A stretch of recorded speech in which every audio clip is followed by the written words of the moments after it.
Mama told me you're my alien. 사실 넌 점은 별나라에서 왔어. You in planet used to be a champion. 금메달까지 딴 1등 선수였어.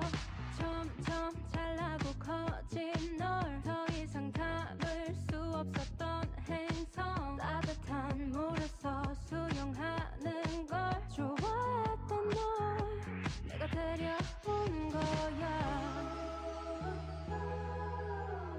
내게 특별한 힘이 있단 걸 알겠으니 넌 약해지고는 점점 더 강해지겠지. Ay, ay, ay, ay, ay, an alien. Ay, ay, ay, ay, an alien. 가득한 어둠 비밀처럼 타는 ay, ay, ay, ay, an alien.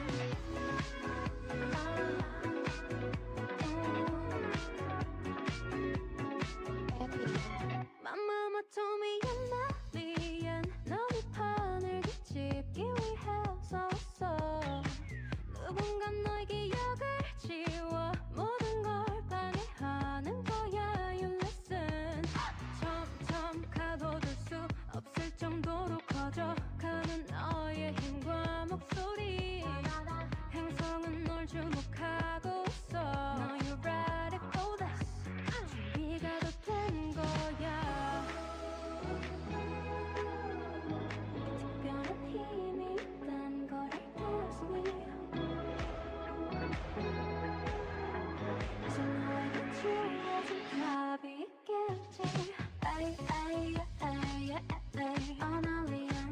Ay, ay, ay, ay, an alien. 가득한 어둠 비밀처럼 타는 ay, ay, ay, ay, an alien. 딴데 숨을 필요 없어 alien. Tell them who, tell them who. 누구든 내가 누군지 묻는다면 나날이 집을 꾸미는 네가.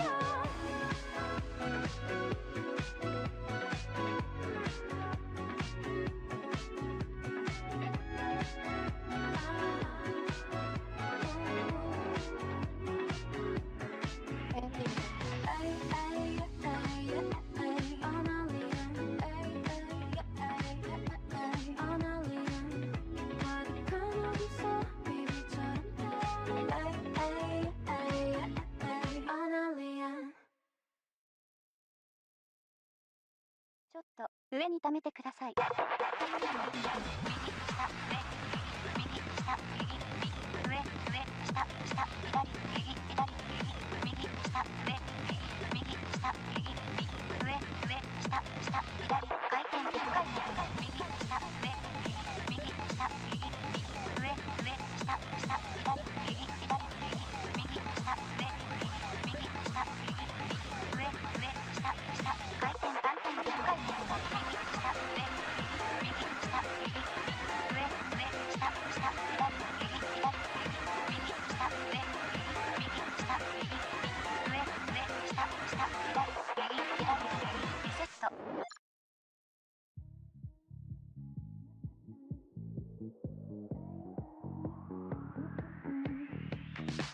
My mama told me you're my alien. 사실 넌 점은 별나라에서 왔어.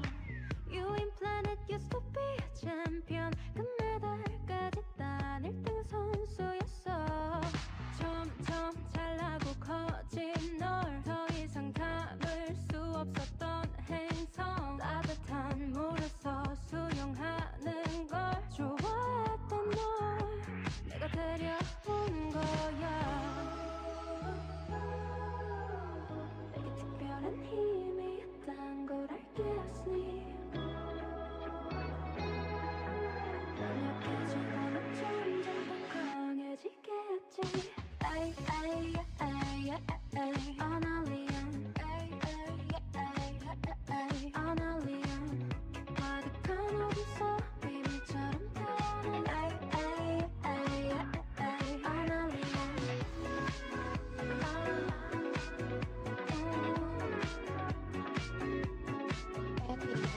My mama told me you're not alien. 너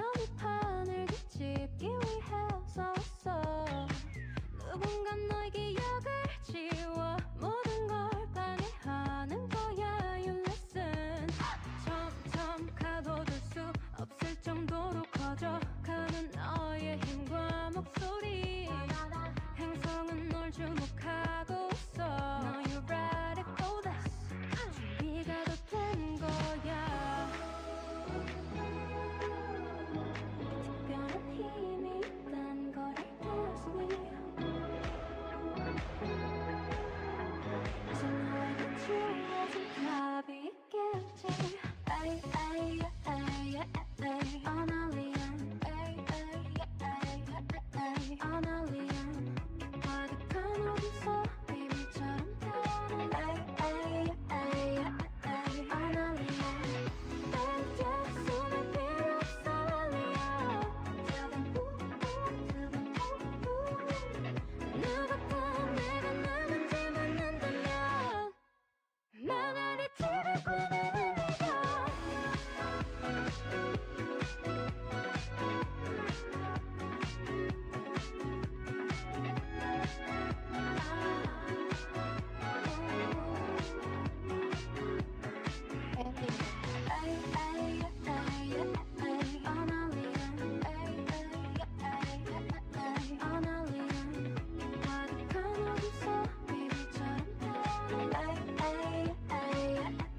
아날리안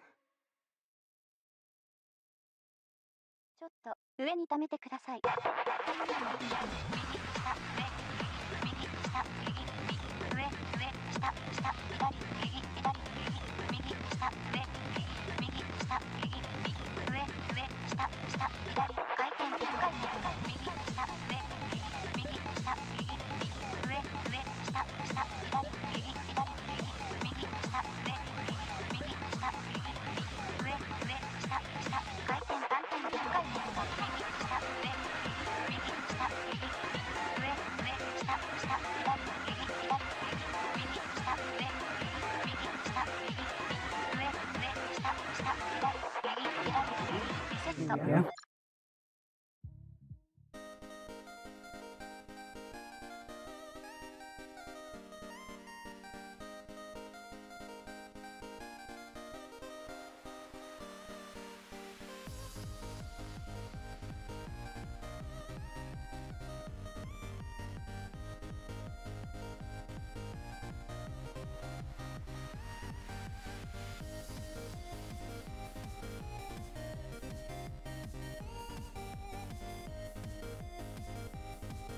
Give me the donuts, just smash them on the screen. Boom. Hey there, Jeffy. It's been one heck of 4 years. Oh my god. Ah. Double voice. The sub alert works now. Yes! Anyways, hi! I'm exhausted. I'm Jeffy. Welcome. Welcome. Coming at you live from the mothership currently orbiting your planet. It is I. I hope you're ready for a stream. For a stream of all times. Notice how I have said nothing about it being good or bad. It just is. Going on more than 6 years now. Speaking of which, when? 49 months. That's a long time. A very long time. I do really appreciate the support. You know, you don't really realize it because time goes by so fast now. When you stop to count all of those months, you really realize that it's a hecking long time. So, thank you so much and welcome back to the mothership. Do not forget to update your keycard with a access. Thank you so much. But Jeffy, what the fuck are you doing here tonight? This is not Friday. Not even your old days of streaming. Not Mondays, not Wednesday, not even Saturday. What the fuck, man? Well, my very aggressive hypothetical viewer, I am here tonight because tomorrow I have a dinner with friends. I don't see my real life friends too often these days. Like maybe once every few months. So I do not miss a chance to hang out with them now. I have been friends with them since high school, which was, well, I mean, I met them not at the end of my high school tenure, so that means, let's see, I would say around 28 years. So I have known my friends for longer than some of you have been on this planet, in a physical sense. So yes, I know that a lot of people lose track of their friends as they get older. I consider myself tremendously lucky to have been able to keep in touch with them. And I can't wait to hang out with them. We're going to a Mexican restaurant. Apparently they make really good Bloody Caesars, which I know is not a Mexican drink, but I don't care. Bloody Caesar. I'm probably gonna drink one and be wasted, because I have such a fucking shitty ass resistance to alcohol. I wanna blame my alien genetics, but no, I just don't drink often. So when I do, kablooey goes Jeffy. Anyways, let's say hi to some cuties in the chat. Hope you had a wonderful week so far. Hey Fluffy, how's it going? Hey Nightkill. What's up? Hey Ceribot, no wait, you're robot, never mind. Hey Chris, come on Vetsu. Hey Raven, how's it going? Back from the Grippy Sock Motel. I have heard of this human expression.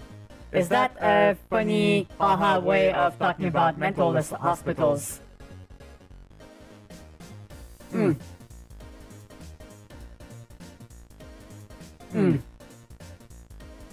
Hey Gwen. Hey Wyatt. Hey Elysia. Hoi hoi. Cutting girl wasted Debbie. Oh no, you don't. The donuts. Just smash them on the screen. Boom. 50 months, let's go. And what's this? Jeff be streaming not on a Friday? Yeah, I just finished explaining why. Hopefully you caught a bit of that. But oh my goodness, Agent. Speaking of long-term subscribers, my goodness, 50 months. 50 months, my god. Such a pretty number. It's half of 100. Thanks so much, man. Really appreciate it. Even though you... Okay, I'll give you the TLDR version of it. I'll give you the cliff notes. Going to dinner with friends tomorrow night. And have some fun. I don't see them very often, like maybe once every 3 or 4 months. Because they all have kids. And they have it up to here, being shit to do. So we don't always get to hang out together. And when we do, we can't seem to get everyone. But this time, they're all there. So I'm gonna make the most of it.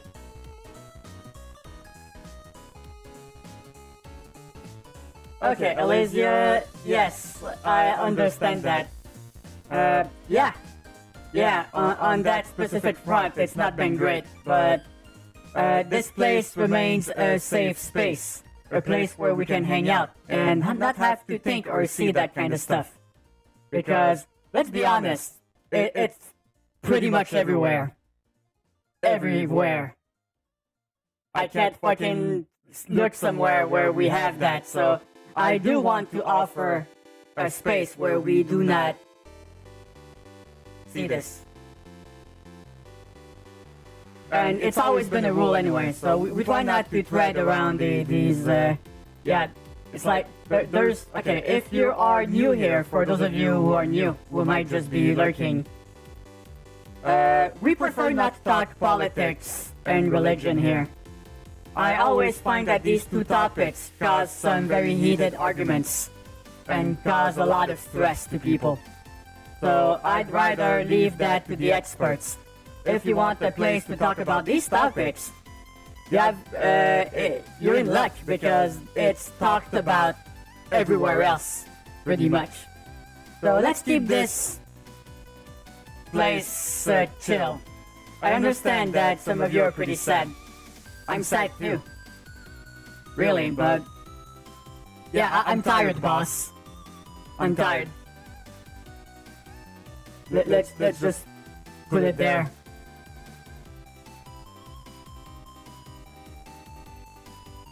Why doing spooky videos today? Well,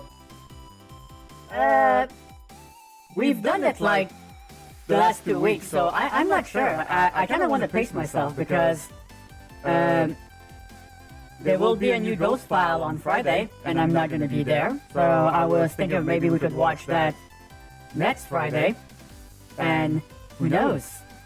Maybe I could even have a guest.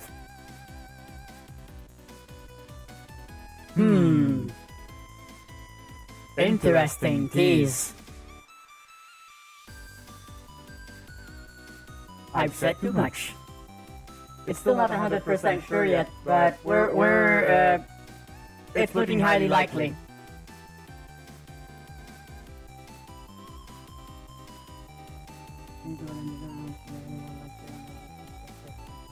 Alright, do what you have to do, Gwen. And I do really appreciate your support. And we'll do our best to stay safe. Although, I'm clumsy, so that might not be the case. Oh shit, Bumbles. How have you been? Good to see you. Hey, Merritt. Bonsoir. Hi. Drink water, eat, sleep, like yes. I have been getting intimately acquainted with sleep again. Now that I have to wake up at 6:30 some mornings. Like a fucking psychopath. Oh my god. Okay, where do I even begin with this? Been better while I'm living. Yeah, I mean, can't ask for more these days, really. We're not thriving, but we're living. What is this thing you call sleep? Yes. This is a thing not many people are used to. Specifically Agent. And I hope you get to rest at some point, man. New PTB and DVD. Wow, that's a mouthful. Yes, I have heard about that. They released the new killer. Well, not released. They're testing the new killer, which is a big woman pirate with a dog. The Houndmaster. Yeah, it's pretty terrifying. Just trying to do a generator and then you just get grabbed by a dog and pulled around. Yep. So I hope that, well, I mean, the thing is, I don't trust behavior with more mechanically intense killers. Because I feel like they're gonna... Something's gonna break. I guess I'm a little bit jaded. Woke up at 3 a.m. When you wake up that early, you gotta use the bathroom or else you can't get back to sleep.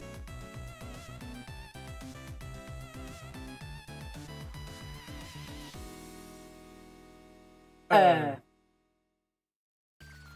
not sure I understand what you're trying to say there, Agent. Like, if you wake up that early, you have to... Oh. As in, you'll wake up in the middle of the night and need to go to the bathroom or something. When you have an answer to what the dog doing. Oh, the dog doing many things. Oh my god, that sounds awful, Agent. Sleep on your side and stomach mostly. I can't sleep on my stomach, can't sleep on my back either. Can't fall asleep. I mean, I can lay on my back, but I'm not gonna fall asleep like that. Even DVD, TBH, IMAO, it's SOL, but the LDR, don't know what the fuck oh my god. The fact I understood every single fucking word of that, Bumples, is... commendable. I don't know, man. Listen, I spent a year working on streaming and shit, and was not working a day job, right? And now I'm almost done with week 2 of my new job, and I'm exhausted. It's like, I used to wake up at 9, or maybe even 10. But now, not only do I have to wake up at like 6:30 or 7 a.m. Sometimes 7:30 if I'm lucky. I also have a lot of walking to do, which is not bad. I don't mind walking, but I have to walk with a heavy bag full of tech equipment, because I carry my laptop and charger cable around. And I don't know what the fuck they did to the laptop, but it's heavier than the laptops I'm used to. So I have to lug that shit around. And because here's the thing, right? I can take the metro fine. And after that, once I leave the metro, I can take a bus to get to work. But the bus only comes every 20 minutes. Or I can take another one that passes more often, but I have to stop a station earlier. And that bus is always brimming at the top. It's like if I get in, I'm pushed up against the windows like one of those silly-ass cartoons. And I'm a bit of a germaphobe, so I don't like that. It makes me really uncomfy. So I'd rather walk, but it's not too bad now. But once it starts like snowing and like ice rain and shit, I'm not gonna have a choice. I'm gonna have to take the bus. And hopefully I don't catch a fucking cold or something. Because my god, it's full. The walk is fine. The walk is fine. Just that I have to do it twice. To go and to come back, lugging all my equipment around. And I'll be honest. Every single day I've had to do that so far. I've been really exhausted. It's like the only thing I had energy to do when I got home was like make my dinner, and then sit down in front of the TV and go like this. Potato mode activated. And I always do. But it helps if everyone's wearing a mask in there, but they don't. The thing with mask protection is that it works both ways. You are safer with one, but you are safest if everyone has one in cramped spaces like that. Especially in the middle of fucking flu season. And you have some chucklehead in the back coughing his lungs out. And he's not even being polite about it. He's not coughing in his elbow. He's not coughing inside his shirt. No. He's open-mouth coughing on his neighbor.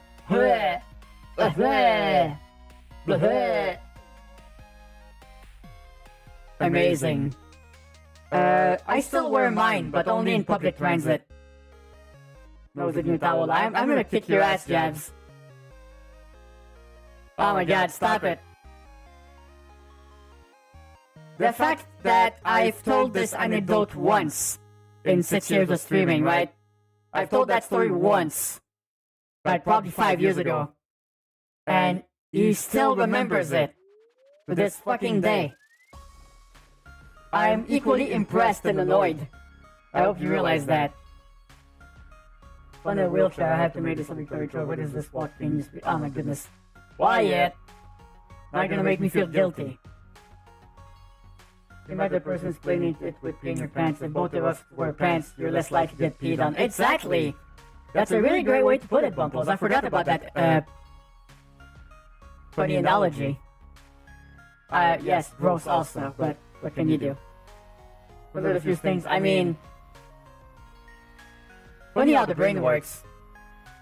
It's like, I have trouble navigating my city in real life, but if you ask me to navigate the Raccoon City Police Department in Resident Evil 2, I'm your alien. I know that place like the back of my fucking hand. Same thing with the Woodside Apartments in Silent Hill too. Not the new ones, the older ones. I'm still not used to the new layout. Oh my goodness.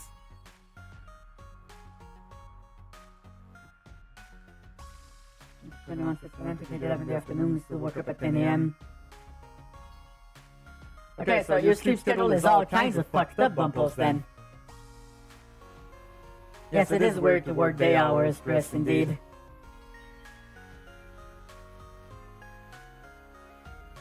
That alien Kermit, oh my goodness. Yeah, you've had your gimmicks over the years. I like some more than others, to be honest. Hey, Mill, how's it going? How's this Thursday night treating you? Welcome to a comfy hangout stream, where nothing is specifically planned. But I really want to hang out with you guys tonight, so I thought this would be perfect. You know, have a nice little drink of soda, hang out, talk about everything and nothing at the same time, and maybe play a game, I don't know. Funny enough, my host brother got me back into Diablo 2, Not the Diablo 2 remaster. No. The original Diablo 2. Oh, we're talking retro. But not exactly 100% retro. Because I'm playing a specific mod of Diablo 2 called Project Diablo 2. Which is like what Diablo 2 would have been if it had constant updates since its release date in like 1997 or some shit. So it's pretty cool. It's like they added a lot of quality of life stuff. If you has a Seinfeld stream, yes. But the stream about nothing. It could also be Jeffy doing what's the name? What's the name of the show? Where everything's made up and the points don't matter. That's such a fucking cool show, man. I'm so glad it's still around, even in a different way. Whose line is that? Yeah, thank you, Jabs, thank you. I love that show, it's so cool. For those of you who don't know what the fuck I'm talking about, in case you might have a terminal case of the Zoomers, Whose Line Is It Anyway? It's a comedy show where 4 guests do little games that are mostly improvised live on stage. And it's often the same 4 comedians being invited over and over again. It's like it's 3 or 4 main ones that get put in a rotation where 3 of the people are the usuals and 1 is a guest. But sometimes it's just the usual gang. And they've been doing it on and off for like the last 25 years. Or even longer, I would imagine. I think they were doing it in the early 90s. But it started out in the UK, I believe. Although, don't quote me on any of that. Hey, Wall! Good evening! I'm glad you know what I'm talking about. Yeah, it's a great show. And I still remember the episode where they had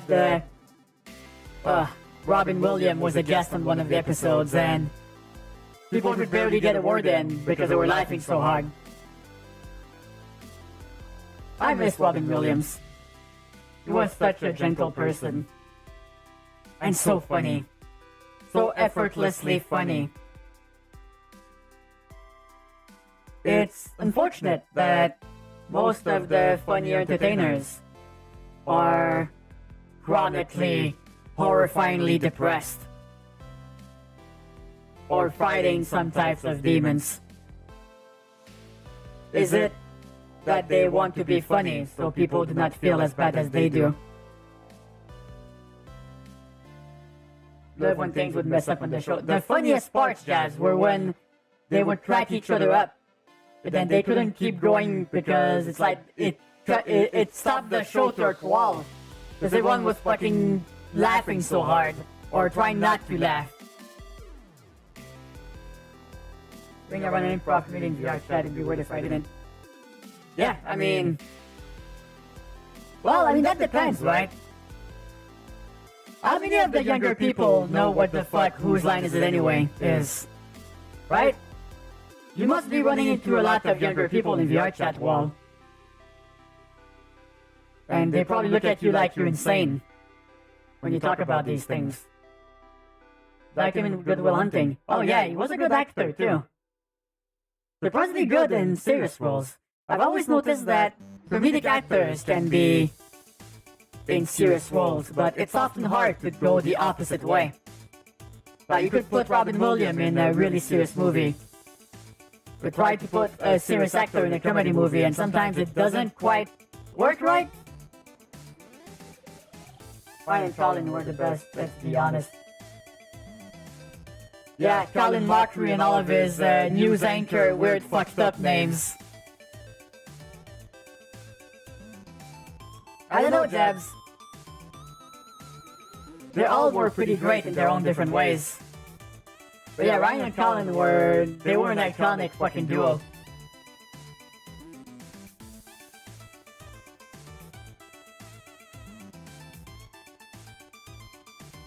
What they seem to be in the know most. Okay, so some of them know what the hell you're talking about then.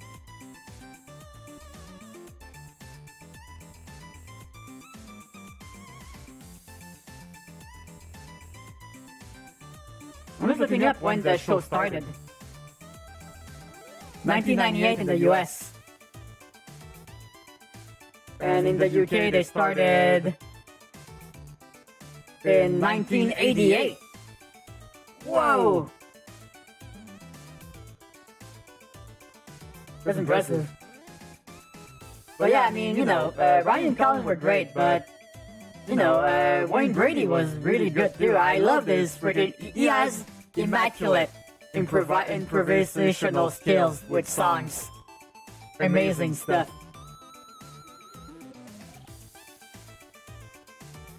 Oh yeah, VR. Speaking of VR chat, I haven't been in there in almost a year. I am so fucking out of touch, man. I don't know why I kind of fell off of it.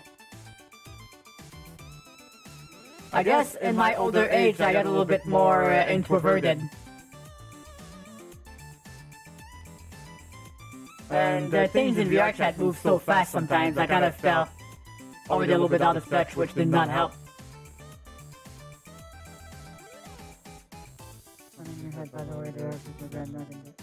Okay, thanks Wyatt. Appreciate the care. But yeah, I mean, at the end of the day, it's interesting to think about these older shows. They harken back to a time where things were simpler.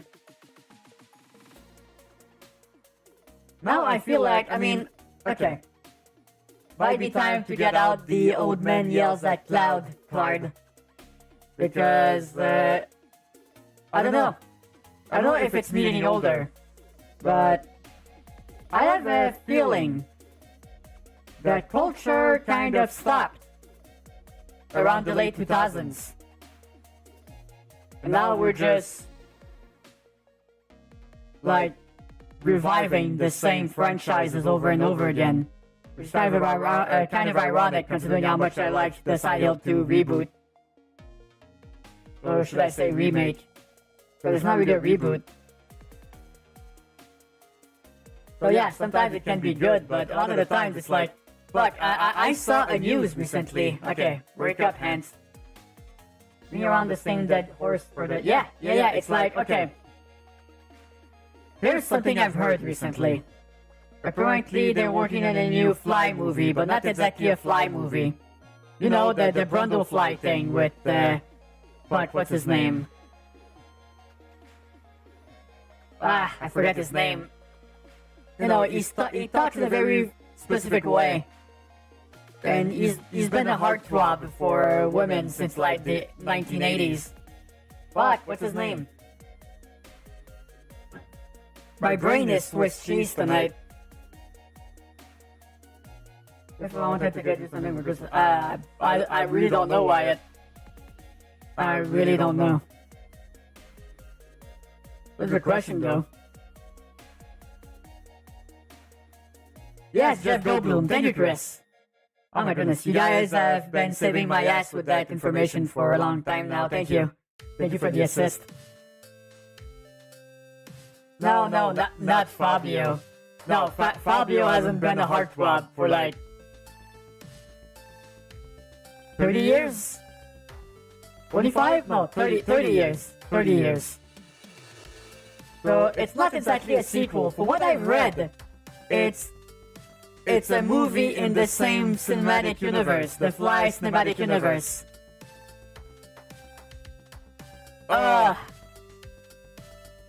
I'm about to go full old man here, but why? Can't you make a movie about science gone wrong without tying it to another fucking franchise? Why? Are you scared it will not hold its own by itself? Are you trying to hedge your bets? Trying to prey on an already existing user base? I don't get it. It's like, there's been a few movies, right, where you watch it and you go like, Why is that a sequel? It has no ties to the original. But yeah, that's what I mean. It's like culture since the late 2000s, early 2010s has been kind of weird. Because it's become very self-referential and nostalgia-driven, where any newer ideas don't really get featured on the box office. It's kind of weird. Hey, Jay, what's up? How have you been? What happened when you don't take your old people pills? Maybe. Maybe. Because, okay, here's the thing, right? I feel like a lot of movie executives, or any type of creatives, but not exactly the creative types, but more like the executives in creative fields, like movies and TV shows, are now less about creative works and more about propping up existing intellectual property in a way to maximize returns. Like, they're working on another Star Wars trilogy. Did you know that? Yep. More Star Wars. And I've bitched about that in the past. Like, how many times is Batman going to lose his parents? How many times will Superman get raised up by the Kent family? How many times will Wonder Woman come out of Themyscira looking for adventures? Like, are we gonna end up with remakes and reboots for the rest of our fucking lives? Like, I'm seeing like dystopian shit where you fast forward 30 years, right? It's like, oh, have you seen Stream 30? Pretty good. It has new brainwave effects. Or what about Die Hard 20? Using an AI-generated version of Bruce Willis. Does that not fill you with excitement? No? Me neither.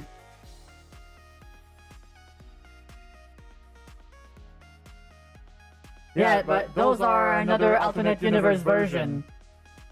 Yeah, you're talking about the ultimate versions, right? I think I've seen that, like, Batman has a weird logo, and he's real violent. To be fair, an AI Bruce Willis is the only way to get more. Well, yes! But here's the thing, right? Do you want a future where celebrities are AI generated and get to make movies long after they die? Are celebrities no longer allowed to die? Is that how it works? I mean, I don't want people dying, don't get me wrong. But here's the thing. I don't mind having new Hollywood stars. There's a lot of actors out there. Why do you have to bring all the same people over again? It's like the guy that did the voice of Darth Vader died. But I have a sneaking suspicion they're gonna try to AI generate his voice for future Star Wars property. Even though you're like, okay, the story of Darth Vader is done. We're good. It's fine. We don't have to elaborate even more. Let him rest. Yeah. It's good for culture, Chris, that things are different, things move. We can't keep recreating everything like Agent says. We're gonna get Hugh Jackman playing Wolverine until he's 90. They said it as a joke in the movie, but I have a sneaking suspicion that's what's gonna happen. So I feel like most cinematic universes, or anything really, is just gonna keep coming back over and over again. Like, we're gonna be getting the same actors reprising their roles. Because that's gonna be the next big thing, right? Actors are gonna be selling their likeness rights for AI. A lot of the old guards will not do that, but a lot of younger up-and-coming actors that are desperate will sign away their rights for a crumb of clout. Because that's the thing, right? They're gonna have a full stable of actors and actresses that they're gonna get all the rights to. So if one of them becomes big, they get to make movies for hundreds and hundreds of years with them. How fun does that sound? Does that sound fun? I mean, there's already AI streamers. Well, okay, there's two types of AI streamers. There's the I'm an AI type, who are characters played by real people, and there are actual AI streamers. But here's the thing, right? There's some nuance to this. Like, a good example of that is Neurosama, right? She is an AI. A natural AI. But she is wild. And it's like she is part of the entertainment. Because her handler is there too. He's not just going like, alright, Neurosama, I have a fun 24-hour stream. Papa's gonna go buy a drink.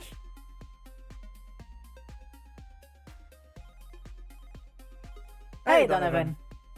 I skipped a few YouTube streams because I've been watching stuff on YouTube, and YouTube's gonna kick my green ass all over the planet if I stream myself watching YouTube on YouTube. That is not a joke. I have tried it once. The stream got shut down in 5 minutes. Who is that controlled? Yeah, by Vidal. And Vidal is often on standby or nearby or even talking on stream. So it is an AI VTuber. But that it comes with a big asterisk.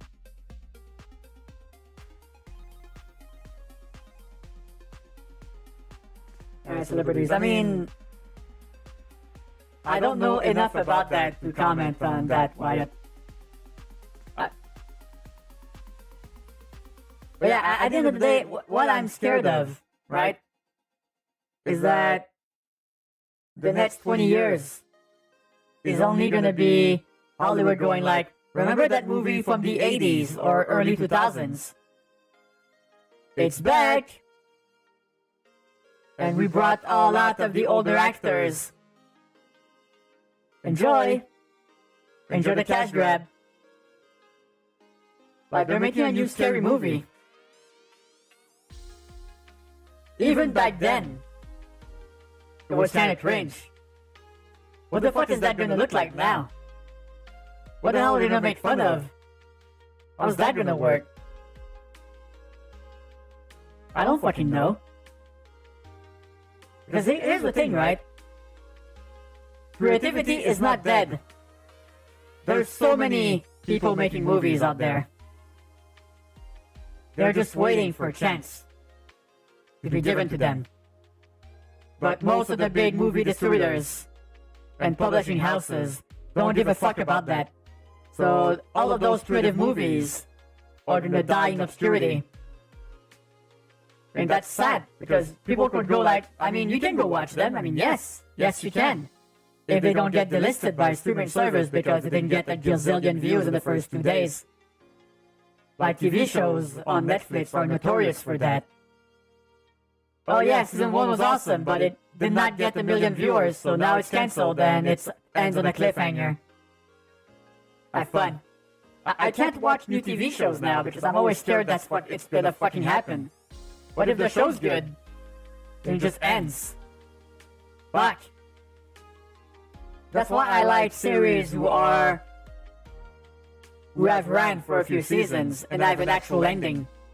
That way I know that the time I invest in it will come to a satisfying conclusion.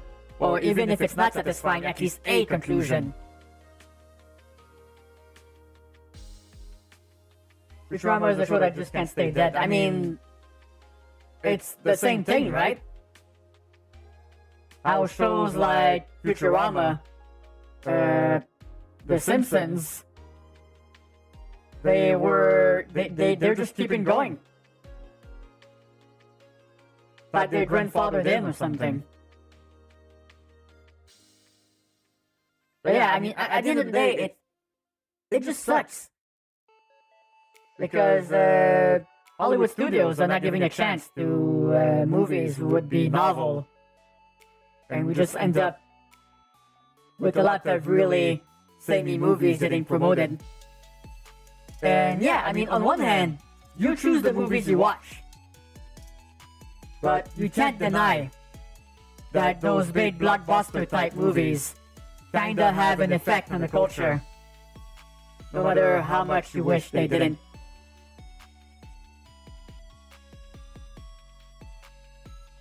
So yeah, a little bit exhausting. Old school Fox TV was really bad for that, yeah. But even then, they still gave TV shows 1 or 2 seasons to get their footing. It's like, imagine if Fox back then did what Netflix does now with shows like Seinfeld and Friends, who did not have great first seasons. Same thing with The Office. You guys ever watch season 1 of The Office? I don't like it. It's bad. It's so awkward. They're giving Curb Your Enthusiasm a run for its money. But they gave it a chance, and season 2 was really awesome. And season 3 is really where they hit their stride. So once again, if you cancel everything in the first few episodes, you don't know what treasures you've just fucking squandered. Because people don't have patience now. Don't have time to see if a show is good. Everyone wants instant gratification. Now. With our shitty-ass attention spans, which is currently located around 40 to 50 seconds. That's not a joke, by the way. I read a study about that. The average attention span for an office worker in 2022 is now 47 seconds, down from 2 minutes 40 seconds back in 2010. Ain't that great? I know why this stream took a depressing turn, but it is what it is. The part-time jobs and about all this Weinstein vision go away.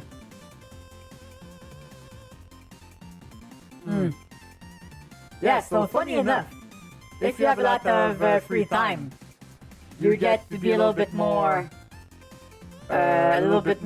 curious about what you do, which I understand, because I've honestly been suffering from that a little bit this week, where during the day I'm like, oh, I'm gonna catch up on some shit, then I get home, I'm fucking exhausted. I just eat my dinner and spend the rest of the evening on the couch going like this.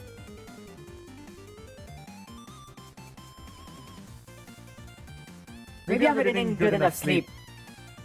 Maybe that's what it is. They're the top 5 best TV shows from the 90s. Looking at those now, they would even... Yeah. Exactly, a lot of those shows would have been fucking dead, Chris. Indeed. You get right into it soon enough. I mean, I would hope so. If I go from past experience, it's gonna take me probably a month to get used to the schedule again. But that was a younger Jeffy. Now I'm getting older. Maybe I'm not gonna be able to bounce back as quick. Who the fuck knows? Having enough sleep today in Red Room. Oh, Jesus. Hey, Sonic! Yeah, watch out for your sleep.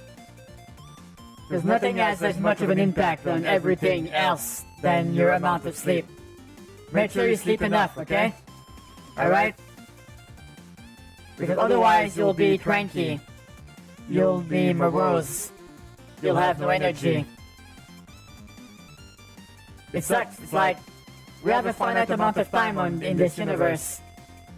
Why not to spend it cranky and tired and distracted? Because life comes at you fast. If not careful, you'll blink and be 40. Not talking of not talking of experience, of course.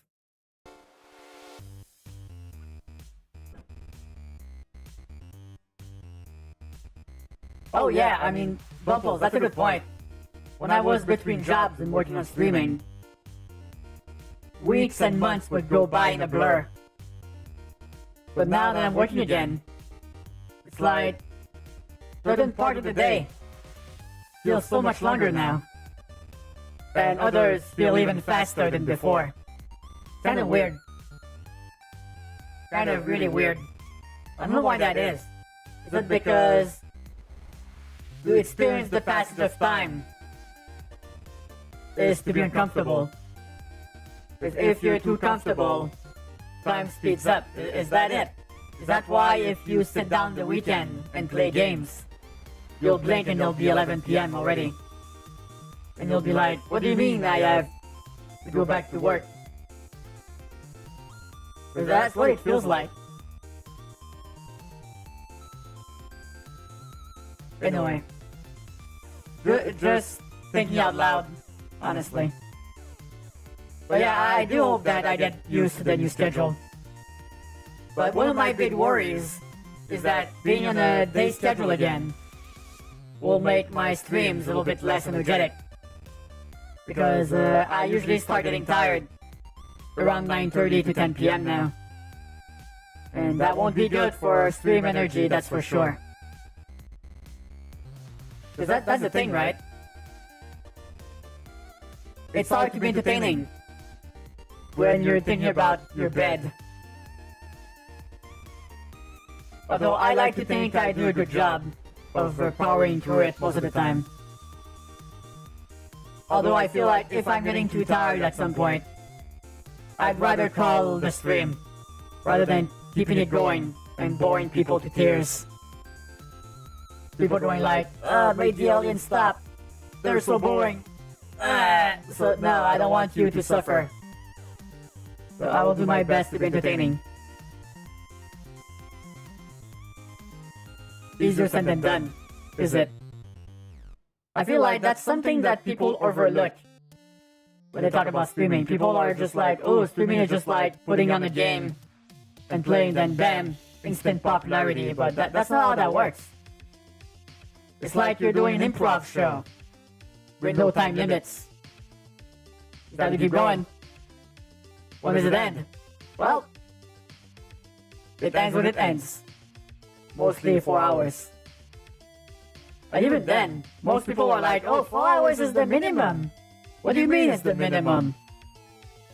Oh my god, it's like 4 hours is pretty much my maximum, unless like the game's really, really good, or the videos are really entertaining, or I get lost in conversation. Yeah, other than that, 4 hours is pretty much my maximum, and I've seen some streamers who just fucking casually do 8 hours every day, and I'm like, how the hell do they do it? I don't know. Feels like I'm competing with people that, well, I don't mean they have an unfair advantage, but my god, they make it look so effortless. Always a good time. Yeah, I agree. Between 3 and 4 hours is the sweet spot for me. Any less than that, it feels too short. More than that, I start getting tired. But we'll work differently. I mean, yes. Yes, unless you're that guy who does 48-hour stream regularly, or used to, back in the early 2010s. Do you guys remember Man vs. Game? That might have been a little bit before your times, you Zoomers. But there used to be a streamer called Man vs. Game.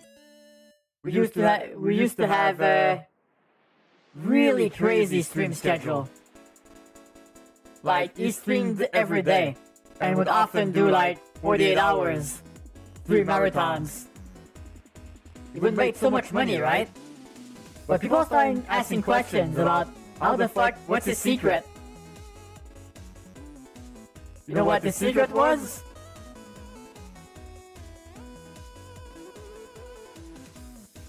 Take a guess. What was his secret? Well, I said it'd be 3-4 hours. Some people push 5 and 6, but the majority is just 7 things too long. Yeah, I mean, I'm glad people are a little bit more reasonable about it these days, Bumpos. Real videos. No. Nope. Although I've seen some people do that. Hard drugs. Ding ding ding! Methamphetamines. That's how he did it. Guy did meth.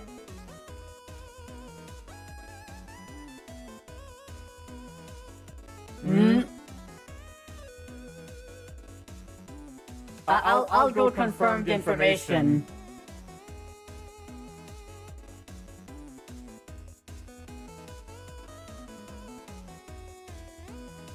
Oh, I mean, he did meth, but he also did Adderall. And he said he did it to avoid depression. Well, there you go. So I was mostly right. No, Bumpos, no. Bumpos' mom. Your kid's a fucking liar. Adderall is basically considered meth. Well, yeah, Adderall is prescription-based meth. Prescription-grade meth. Kinda. Give me the donuts, just smash them on the screen. Boom. Oh yeah, sure, now the subs are working. Right when Agent does his agent thing. Thanks, Agent, for gifting a sub to the username with the following name, which I do not condone. Okay, maybe... Hold on, I can salvage this. Kid. Welcome to Mothership. I turned it into a French word. Did that work? Was I able to defeat this meme?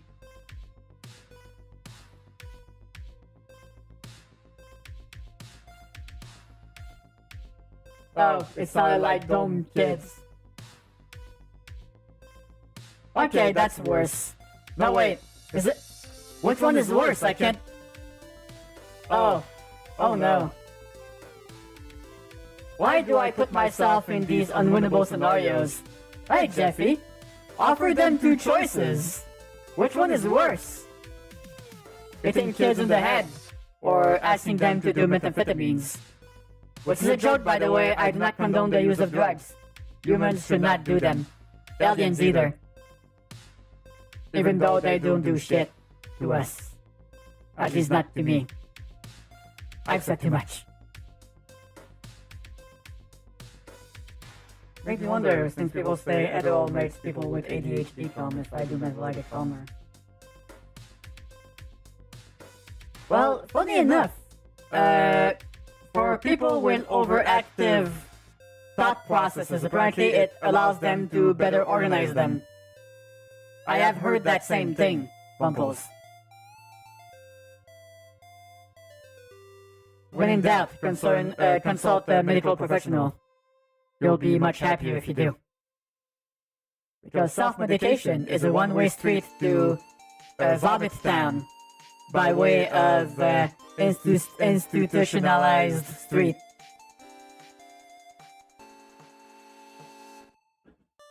Oh my god, Bumpos, why? Don't know. No, stop. Don't do it. I implore you.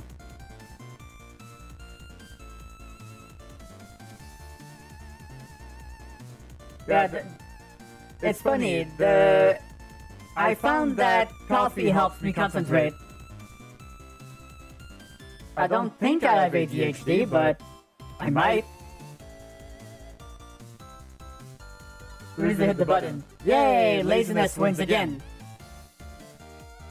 The thing is, I need to try and work around it, but I started and it was still bad. Okay, so you fucking 4D chest me, agent. Is that what you're trying to say?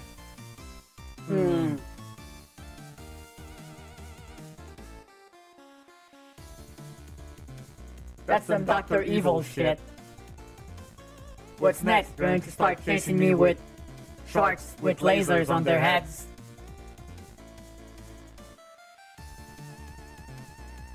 Yeah, you should make a version of your avatar with no hair and a scar across their eye. Agent Evil. How's that for Photoshop?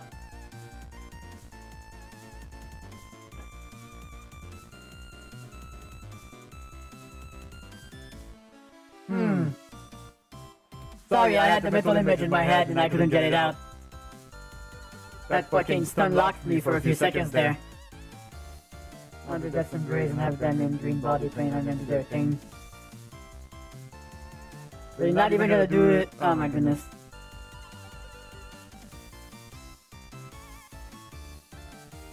Alright then. Give me the donuts, just smash them on the screen. Boom. Slams into the windscreen at speed. Oh my goodness, so many people around the 50-month mark. Wow! I'm flabbergasted. Demi! With the 53 months. You literal Australian mad lad. Thank you so much and welcome back to the mothership. Oh my god, Demi, good to see you, man. Realize it's been a hot minute. Good to see you here. How's things?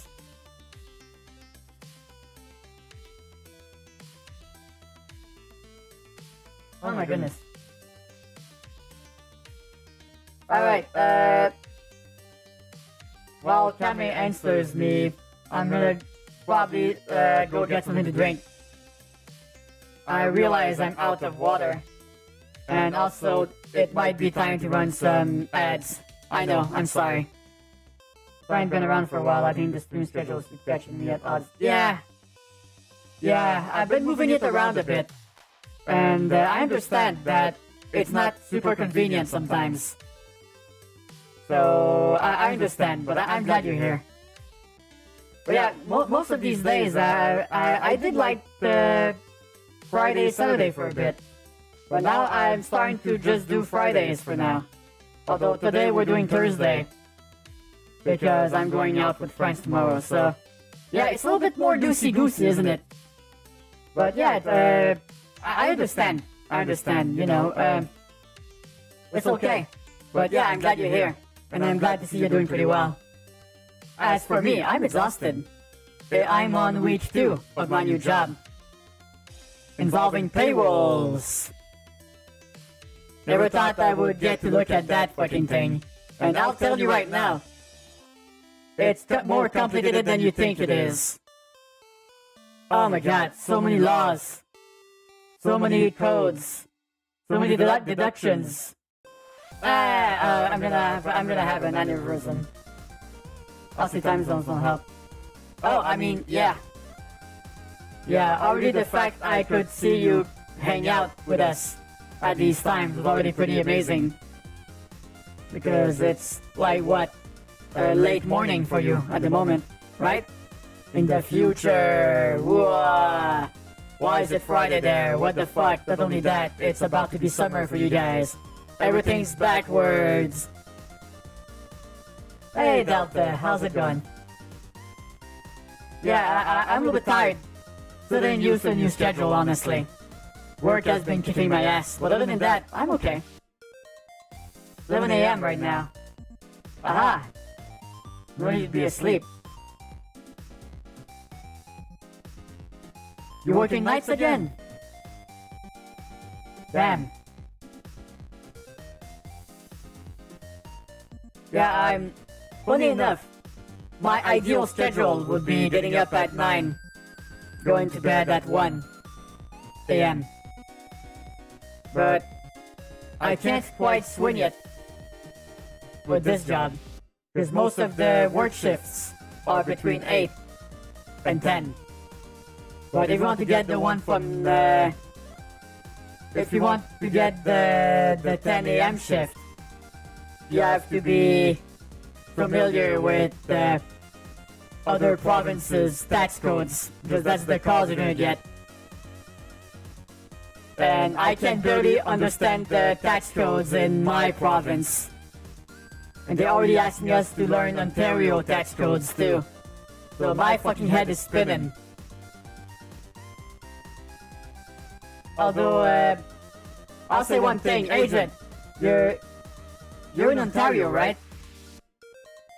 I learned at work this week that apparently you guys only get overtime after 44 hours. What the fuck is that about? Here it's after 40. So I thought that was pretty weird. You son of a bitch. Let you wait that you pushing that. Oh my god. Okay. I understand this pop culture reference, Jabs. You have government work, so okay.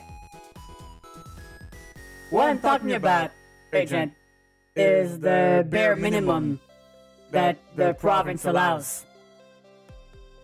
So, I'm gonna assume that your work has a special thing. That's why you're probably able to get different benefits. Because the way they phrase it in the documents I read was like, this is the bare minimum you can get. Companies are allowed to offer more. And I guess that includes the government. What is my job like? I have to be careful because I don't want to dox myself. But it's customer service for a payroll company. That's it. Like, we do support for the software that does payroll for companies.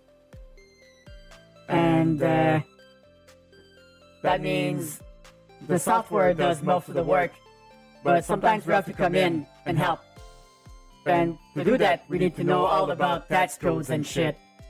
And to do that, you need about a month of training, and that's just for the lowest level. Because the payroll stuff is in 5 levels. So you have the experts, who are level 5s, and you start at level 1. You have to work your way up. More responsibilities, more knowledge required, better pay. But yeah, I'll start by walking first, thank you. You have no idea, I've been in this line of work for over a decade now. Yeah, I mean, I would imagine you're salaried at this point. If you say your salary never changes, that means you probably have an hour bank. So if you go do overtime, you don't get overtime, you get hours you can take off at a later point, right? Just be careful not to overwork. I mean, it's fine. It's fine. I don't intend on doing overtime, although unfortunately I might have to. Because this job is the reverse of my old job. They don't close during the holidays. Nope. They're open, and everybody's required to do overtime because this is the busiest season with them. So that's gonna take some time getting used to, and probably is gonna have a big impact on if I end up doing Elden West this year or not. It might still happen, but in a much reduced capacity. Because yeah, if I'm doing overtime every day, I'm not gonna have the mental capacity for how I used to do it every other years. Because I was in Quebec for a couple of months after these taxes. Yeah. Yeah, so if I understand correctly, if you work in Quebec for more than 183 days out of the year, you have to file Quebec taxes. Yeah, I don't know why it's 183 days specifically, but that's the day they have in the guidebook.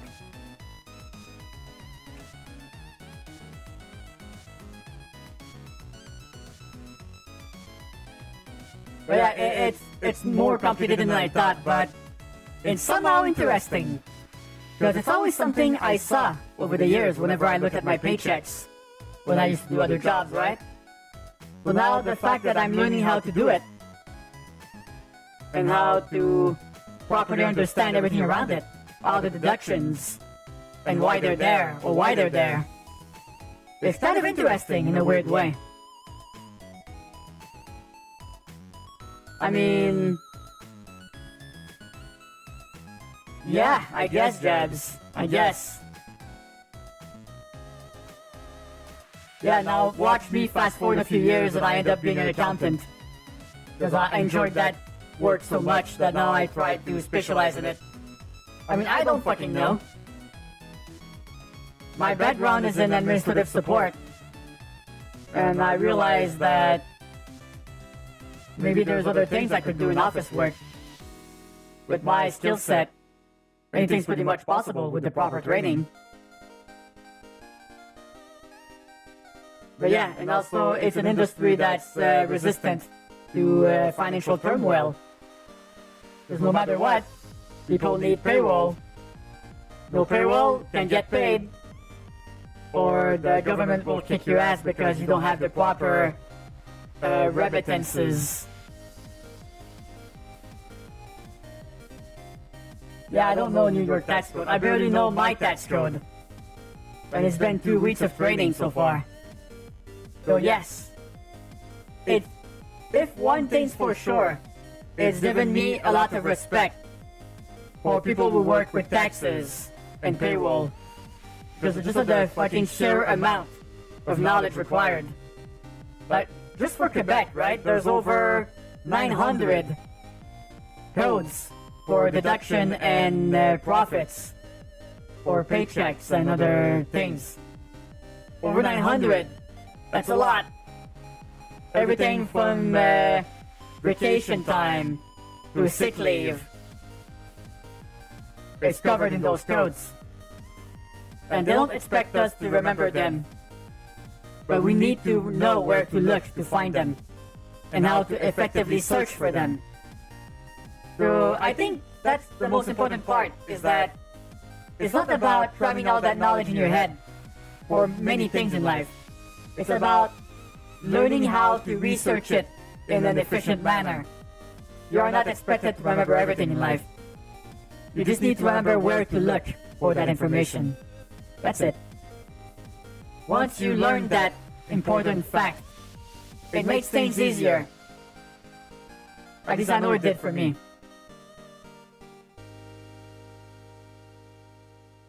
We do have an actual rule in place, Jazz, that if someone's being a bitch, we are allowed to hang up on them. So that call would probably last about the time it would take for you to get to the word bitch.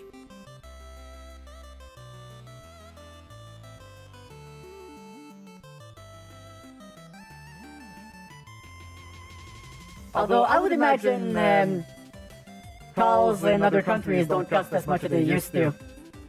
Because yeah, back when I was younger, if you called another country, you would be paying like $5 a minute or some shit. But now it's like people all across the world are just hanging out with me now. Like we got a dude in Australia, and he's not paying $5 a minute to watch me. At least I fucking hope not.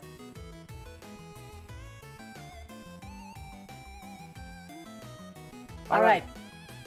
So on that funny note, we're gonna take a short little break because I need to run some ads so we don't get random ass pop-ups while I'm streaming.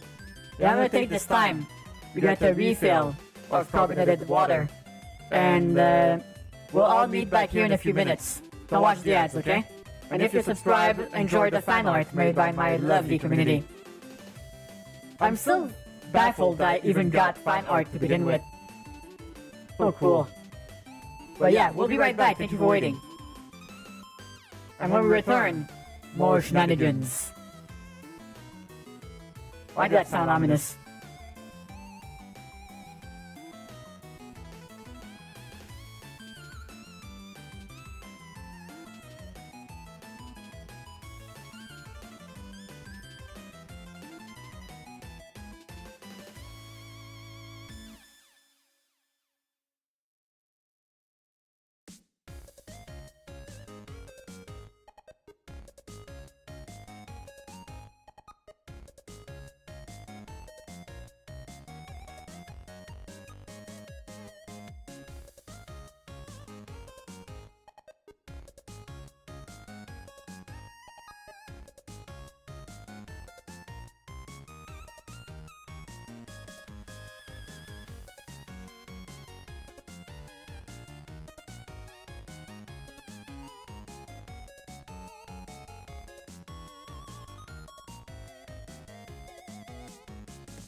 Alright, we are back.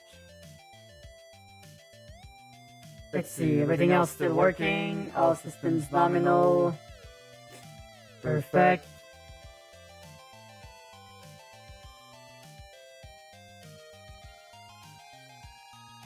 Okay, perfect. I think we're good to go.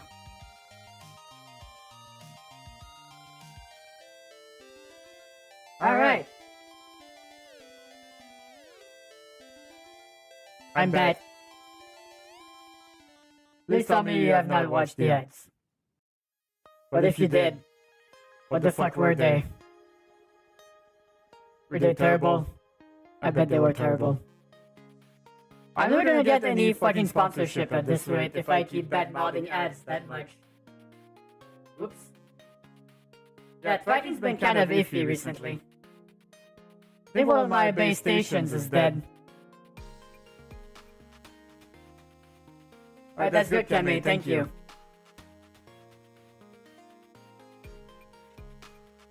Oh yeah. You notice a difference in tracking with one base station only. God damn it. Okay, so, wait a second. We were talking about long distance calls earlier. What the fuck? Between $1 and $13 per minute? So are you telling me that collect calls are still expensive as fuck in 2024, Kame? Oh my god, that's depressing. You're pretty sure everyone gets confused by the ads. I mean, I bet they are. The last ads I saw on Twitch were cringy-ass fake gaming ads. Where they tried to do like, oh yeah, it's game tournament in nondescript console with random generic shooter footage. And it's like, it gives me so much how do you do fellow kids energy. Oh, mobile. Huh, that's surprising. I would imagine mobile carriers would be a little bit more sensible in their pricing, but apparently not. Yeah, it's like, when you tell them like, bitch, I could call my friend on Discord right now and not pay a fucking dime. And they still don't get it. They still don't get it. Because in their heads, it's costed that much before. Why should it cost less now? Money. Let's make as much money as possible. Money is fun.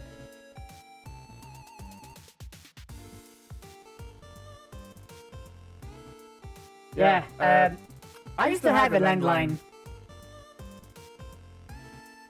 But I stopped paying for it. Because the only calls I got on that landlines were scammers and people doing phone surveys. That's it. All my friends, even my family, called me in my cell. What a waste of money that was. Oh my god, I can't take a drink with this glass without my tracking going bye-bye. Hold on, maybe if I turn my wrist this way.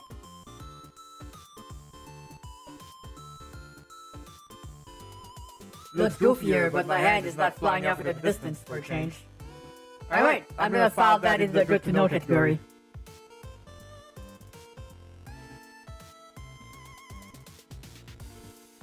You know, yeah, let's put one sneak in there.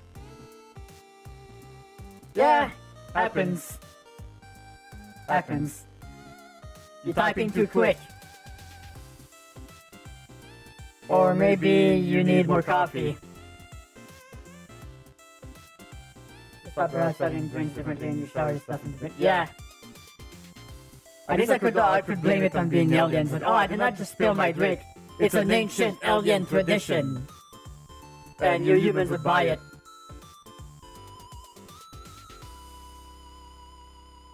Yeah, you know, silver linings, Cammy.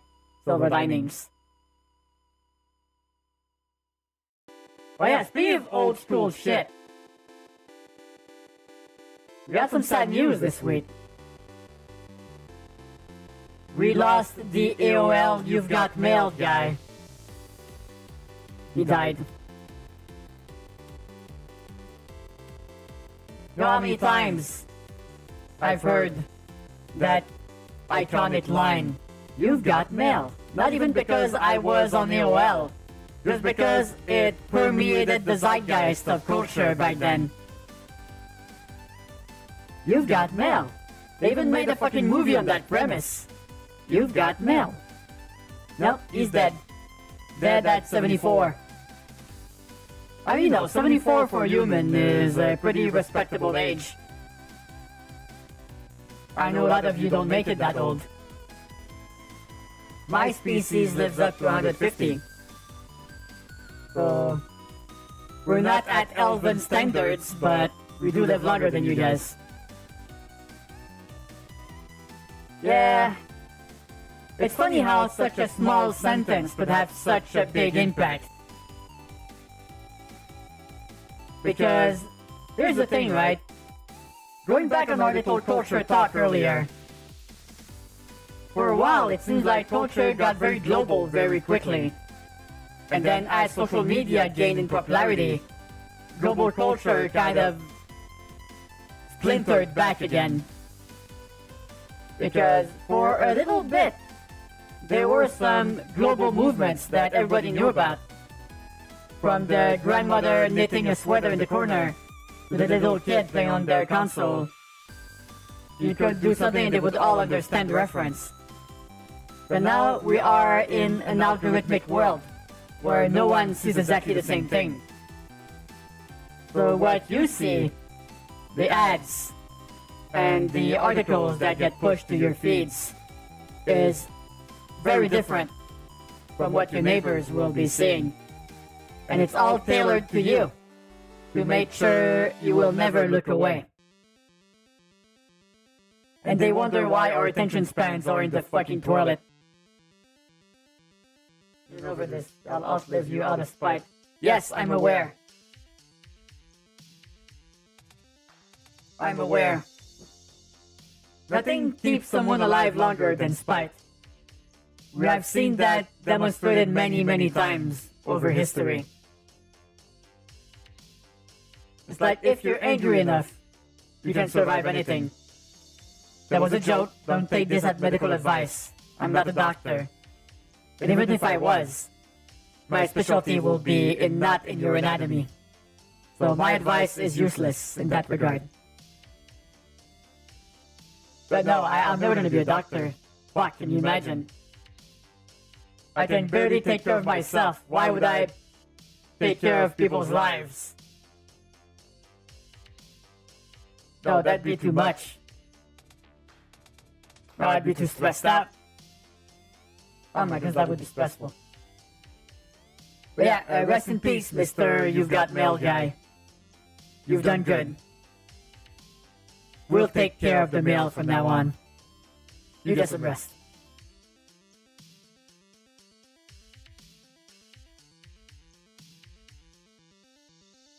Oh, look! Oh, yeah, I'm into that indeed. Well, look at this headline. Amazon is working on a Mass Effect TV show. Well. Oh god.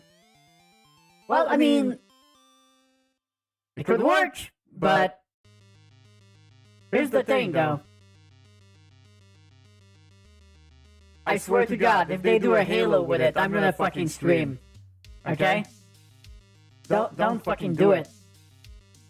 Because here's the thing, right? If you're going to use Mass Effect as a way for you to get easy fans by just using the name of the IP and taking the series in another fucking direction, don't do it. Make your own little sci-fi adventure. Don't slap that name on there. Unless it's actual Mass Effect. Okay? We're not doing this again. Because I'm so fucking tired.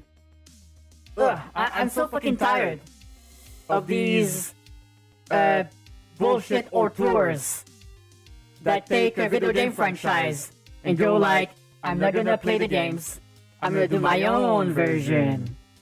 And then they end up doing something so alien, forget the pun, that nobody fucking cares about it. Because it could have been anything else. What's good, bedheads? My name is Father Vanderlei. I am here to spread the word of our Lord Jeffy. Okay, quick helpful tip, Josh. Vanderlei's TTS has a bit of a problem with my name, unless you put a space in between the Jeffy and the bed part.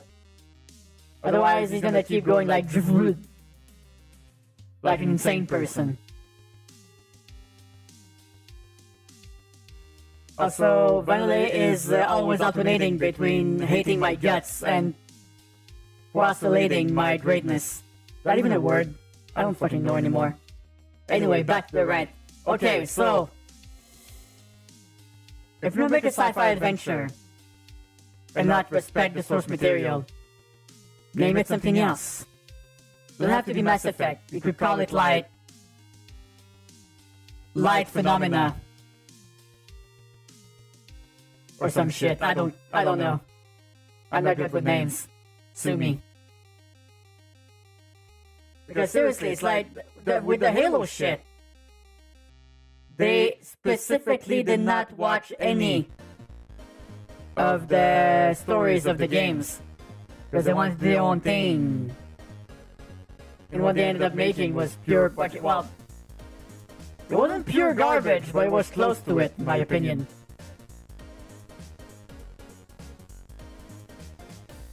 Oh my god, Josh. Hey, Creed. Oh my goodness. Yeah, that's a way of putting it. But good to see you. My goodness, Creed, it's been a long time. Yeah, Creed Hart was one of my first followers. Yeah, like 6+ years ago. Oh my god, that takes me back. How have you been?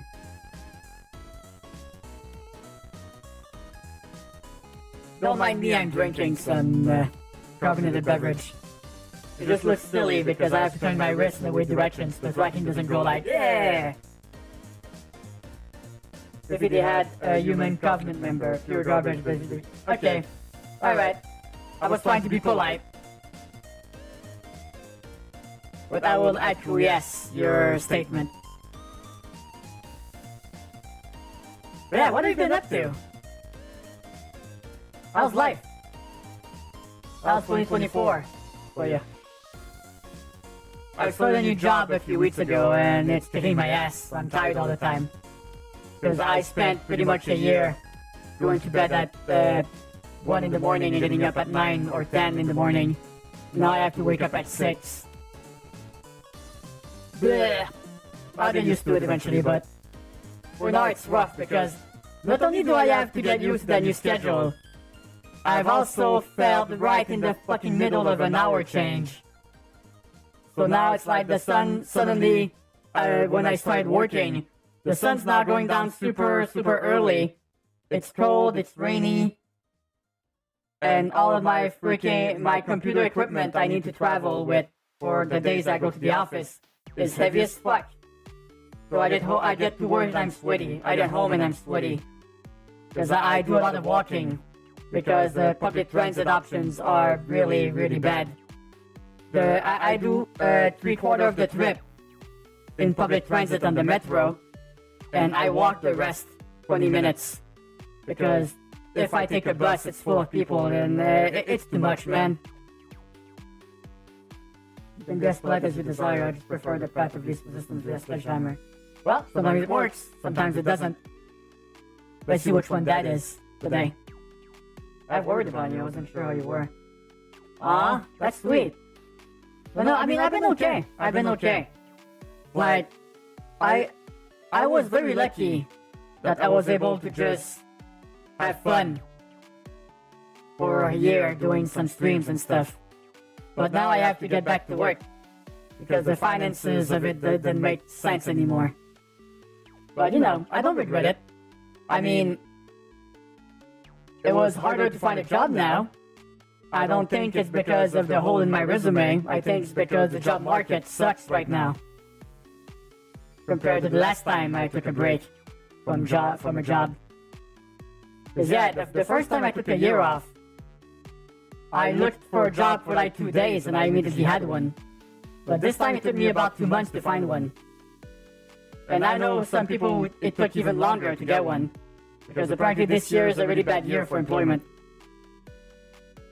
If I go on a discount fishing trip and I lose the worm of the hook of my fishing line, am I entitled to a rebate?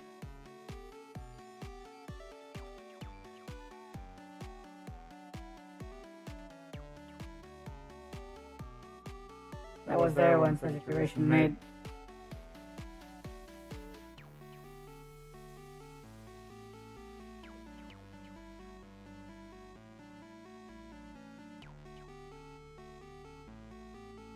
Well, I mean, what do you mean when I made my full-time announcement of streaming for the first time?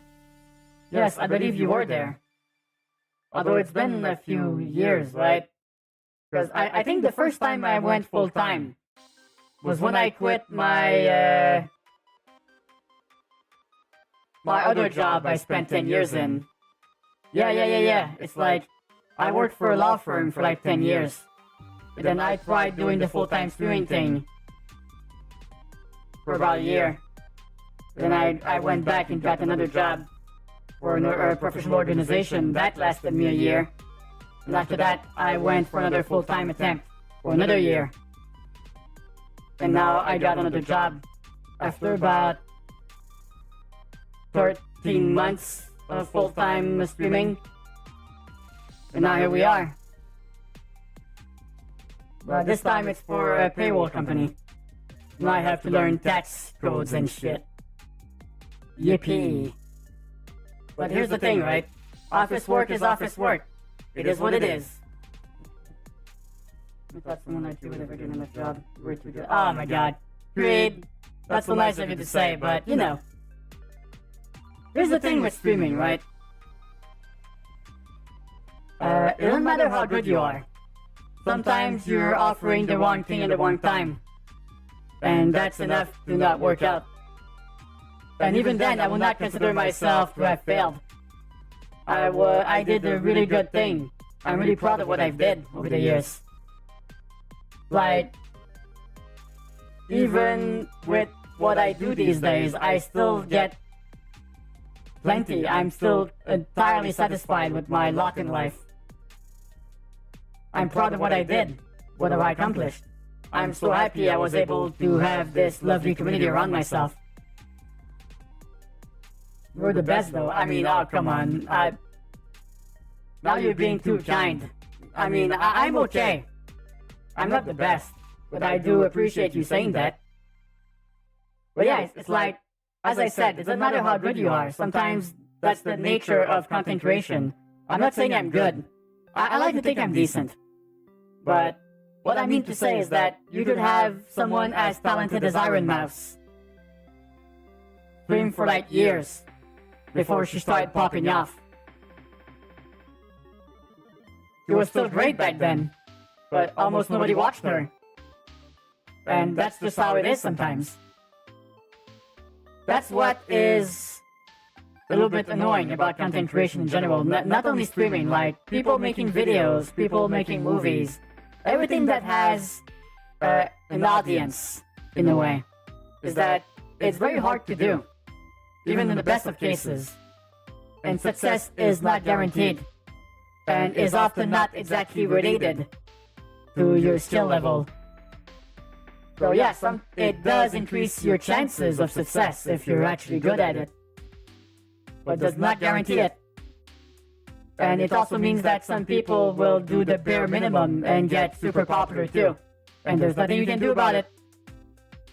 That's just how life is. And we'll be here, Delta, when you come back.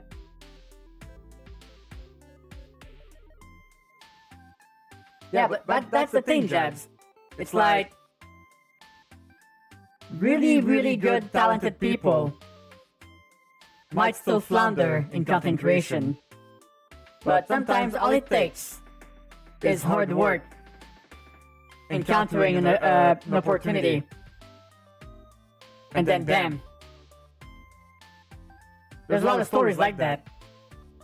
People twirling in obscurity for years. Until like one random ass moment. And then bam. Instant stardom. But that's the thing. There's nothing instant about it. You spend years working on it. Honing your craft, as it were. Because it is a craft. Here's the thing. People make fun about content creation because they say it's effortless, it's easy, it's bullshit. It's not. It's not. It's like it's a mix of market research, entertainment, comedy, improvisational skills. And it's like you're wearing so many different hats when you do content creation. You have to also be comfortable doing like tech support. You have to be comfortable with audio-visual production, software, and techniques. You have to be a social media manager for yourself. You have to work with different partners. There's so many things. Because once you get to that level of fame, right? Once you blow up in a way, you have to manage that properly. And even if you do everything right, everybody could leave in an instant, in the blink of an eye. Because they don't call it a 15 minutes of fame for nothing. Some people are flashes in the pan. You see them everywhere for like 2 weeks, and then bam, they're gone. Hey, Crasher, good to see you. How was your week? You're still working real hard on that yard stuff? Or are you towards the end of it now? I mean, I would imagine you're nearing the end of it. Because you've been working at that for a long time now. But yeah, at the end of the day, it's like, the best hope you have in content creation, Dabs, is that you're able to turn your 15 minutes of fame into something more than that. You might not, or you might. Some people did. Some people just poofed back out and you never saw them again. Couple of weeks left. My goodness. That was a lot of work, Crasher. How are you doing? You're not too tired, I hope. But that must be taking its toll, man.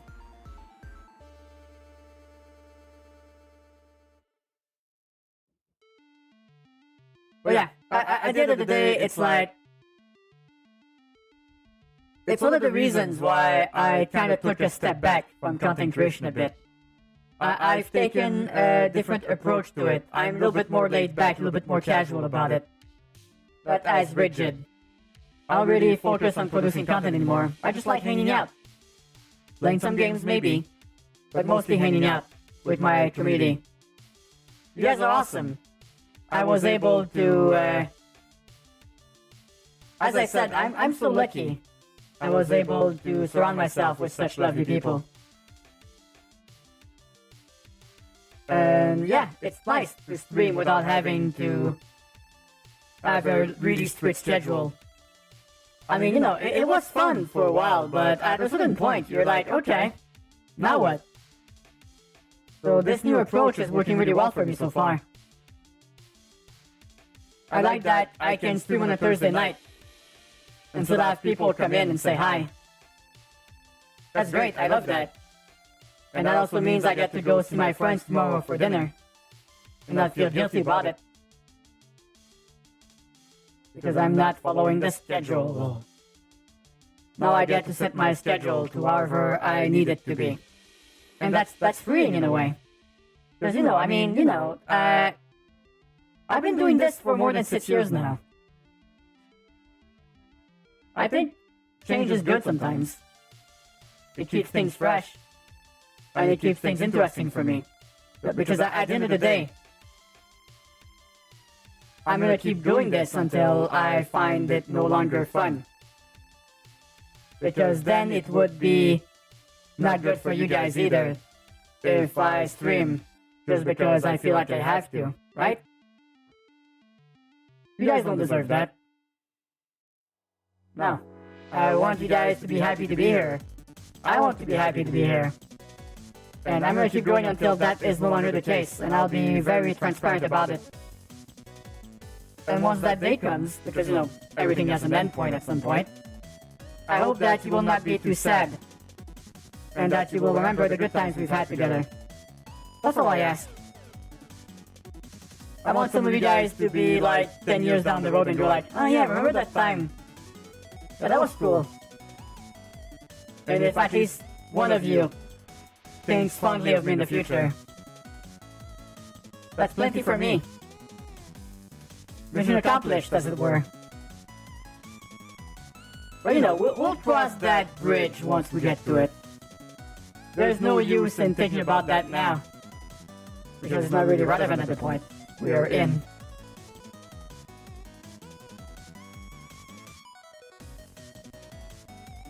Yeah, remember that time? Remember that time some weird guy tried to do a backflip while holding dumbbells? And Jeffy laughed for fucking 2 minutes straight. So much that they had tears in their eyes. You know, the Jeffy that barely ever laughed. I can count the amounts of times I've laughed on stream on one hand.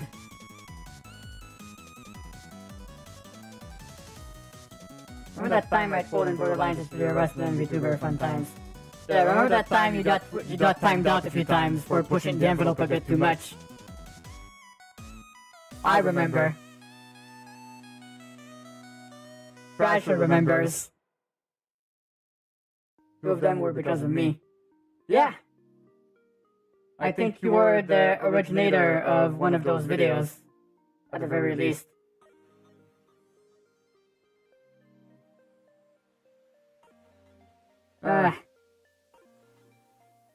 Good times. Remember daring you to time me out? Yeah, and I did. Didn't feel great about it, but I did it. And now you can't say I never do anything for you.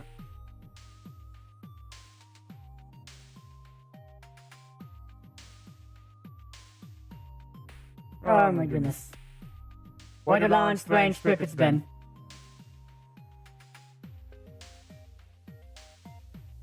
Flying Rancher, the memory holds. Yes! I wouldn't be surprised. When I once playing with Jeffrey but on there. Oh my god, no, don't fucking start that shit with me. Wanna get timed out again. Yeah, if you don't know what that is, Jabs tried to gaslight my community into thinking that I brought on another one of my people. And he stuck to that fucking bit like his life depended on it. For like a week, 2 weeks even.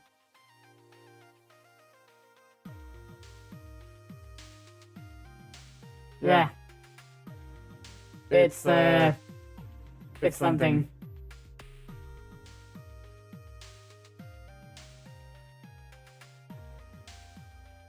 It wasn't a bit, was it? Here he goes again.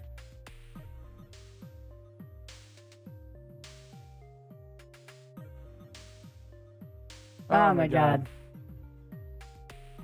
I don't miss that bit. One bit. Hee hee, see what I did there.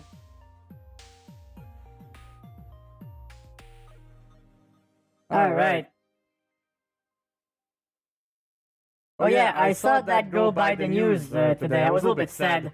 Well, I mean, not really. It sounds bad, but it's not as bad as you think. So, you guys remember GeForce Now? The cloud streaming thing. Apparently, they're having a little bit too much success because now they added a cap to the amount of hours you can play per month with the subscription.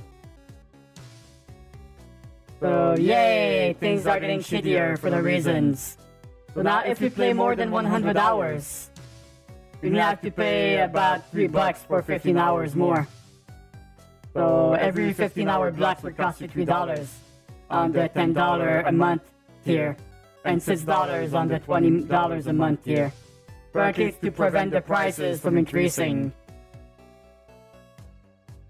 Listen, bitch. If you charge us money when we go over a certain amount of time, because you don't want the prices to increase, I don't know about you, but that does sound like a price increase to me. Just saying. Remember autocorrect fucking me over and becoming stunned? Yeah. Yeah, the autocorrect did you really nasty, Kame. Why are you trying to hide the truth from us? Although the time is history. Oh my goodness. If there's one thing, Jabs, I'll give you that you are very persistent. And such for a reason. Yeah. But here's the thing, right? 100 hours a month. Like they said in the article, is like more than enough for 94% of users of the service. But then I had to think to myself, it's like, okay, well, even in my most nerdy days, how many hours did I play per day? So, okay, let's get the calculator. I want to calculate something. Let's figure this out.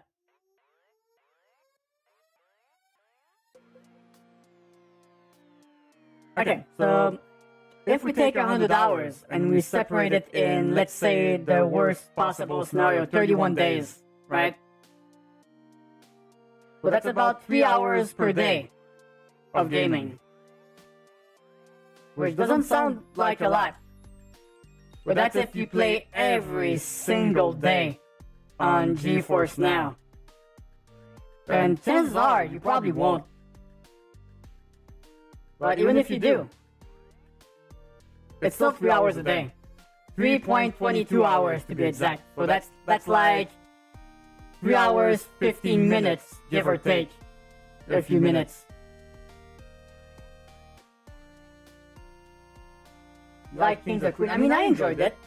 I did not watch that many episodes, but I found it more funny than Everybody Loves Raymond, that's for sure. Never could get into that one. Not for lack of trying, that's for damn sure. 3 hours nothing, not everybody has time. Yeah, as I said, it's good for 94% of the users from what they've calculated. So there is a part where if someone plays like a lot, then for them, the service is going to become way more expensive. Because if I understand correctly, if you're on the most expensive thing, right? If you're on the biggest, the ultimate tier, you pay 20 bucks American a month for 100 hours. And if you want 15 more hours, you have to pay 6 bucks. So, okay. I mean, Pressure, would you be comfortable answering how many hours of games you play a day? I just want to see if you stayed on the GeForce Now thing, how much money it would cost you. It's okay if you don't want to, I understand correctly. I understand completely, I mean.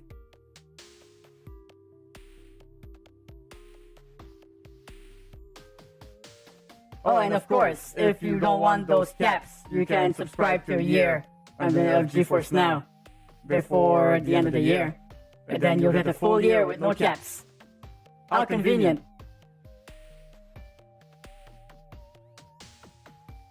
Look at show and tell. Is it gonna be the guy looking the quirky meme?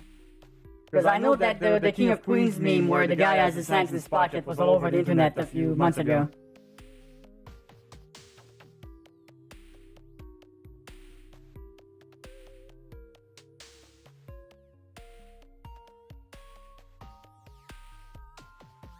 Oh dear God.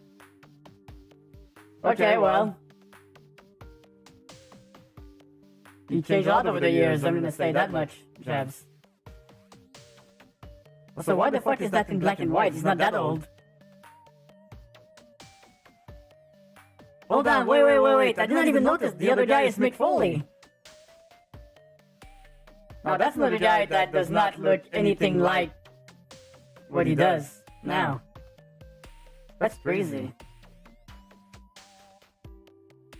Also, what year was this picture taken in? Why is it black and white again? Is that because it's a yearbook? Fuck, even my yearbook was in color. And I graduated in 2001. But then again, Stephen James is probably older than I am. By quite a bit. Hold on, how old is Stephen James? He's 59. Okay, yeah, he is much older. He's a little bit younger than my mom. Wow, 65. He was born in 65. I mean, doesn't really look his age, honestly. I thought he was younger. Huh. Well, we learn something new every day. We graduated in 83. Fuck, I wasn't even born then. Okay, alright, point taken. Point taken. Okay, your average session at the PC is like 14 hours, but I don't have anything IRL going on. Okay, so we're taking like the most intense session. So like, for example, if you have a full month of like just gaming, so that's 14 hours times 31 days, which means you would be gaming 434 hours that month. So if they give you, if you take 100 out of that, you're left with 334 extra hours, and you split that by blocks of 15 hours, that means you would require about 22 bonus blocks. So at the most expensive tier, you're looking at about 135 bucks of bonus time for that month if you're using the highest ultimate tier. But if you're using the mid tier at $10 a month, you're looking at about 66 bucks per month extra, which is still a lot.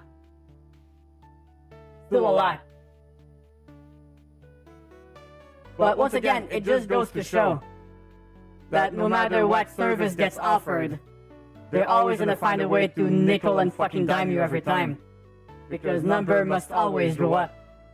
There's no such thing as a reasonable amount of profit.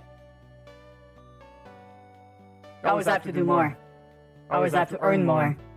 Always have to be more productive.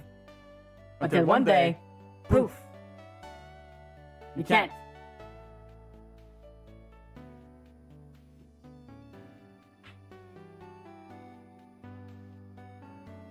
But yeah, no, and it's like if we're talking, we put the most extravagant example there. Like a full month of that would probably be very hard to sustain. But it would cost you quite a bit of money. So technically, for people who game as much as you would be better off with a strong PC. I mean, of course, Crasher, they're always gonna find a way to put the cost on you. Every single time. Because otherwise the shareholders are going to sue them. If they can do that. If they feel like you could have gotten them more money, but didn't, they can sue you. Welcome to the modern times, where profit is king. It's always the same, right? The service starts out being really awesome, and then the intensification begins. I mean, you've already noticed it with Discord, right? And Twitch. Twitch also doing it. I don't know, I feel like everything's just gotten so freaking bloated for no reason. I do not understand it.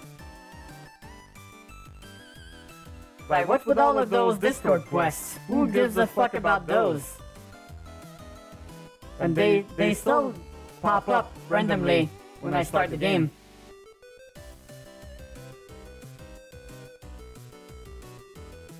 God damn it. Oh shit, Matt's finished the new Dragon Age game already. My goodness, he fucking ran that. I hope he enjoyed it. Oh, you get some rest, Agent. Thanks for hanging out tonight. Hope you have a wonderful weekend. Sleep well. Madam Shareholder actually called for the CEO of Hololive to step down just because dude thinks the town deserves to be treated like people.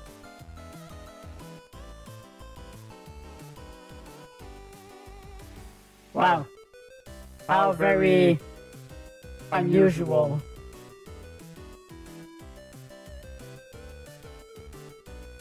I mean, yeah, I think a lot of purple VTubers should be treated better.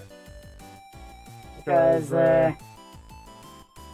some of them are probably in really precarious situations with the amount of time they stream. But once again, you realize that a lot of people do some really unhealthy stream habits. Like if you stream 12 hours a day every day, it's hard, man. I don't know how they do it. As I said, I can barely do 4 hours. It's something.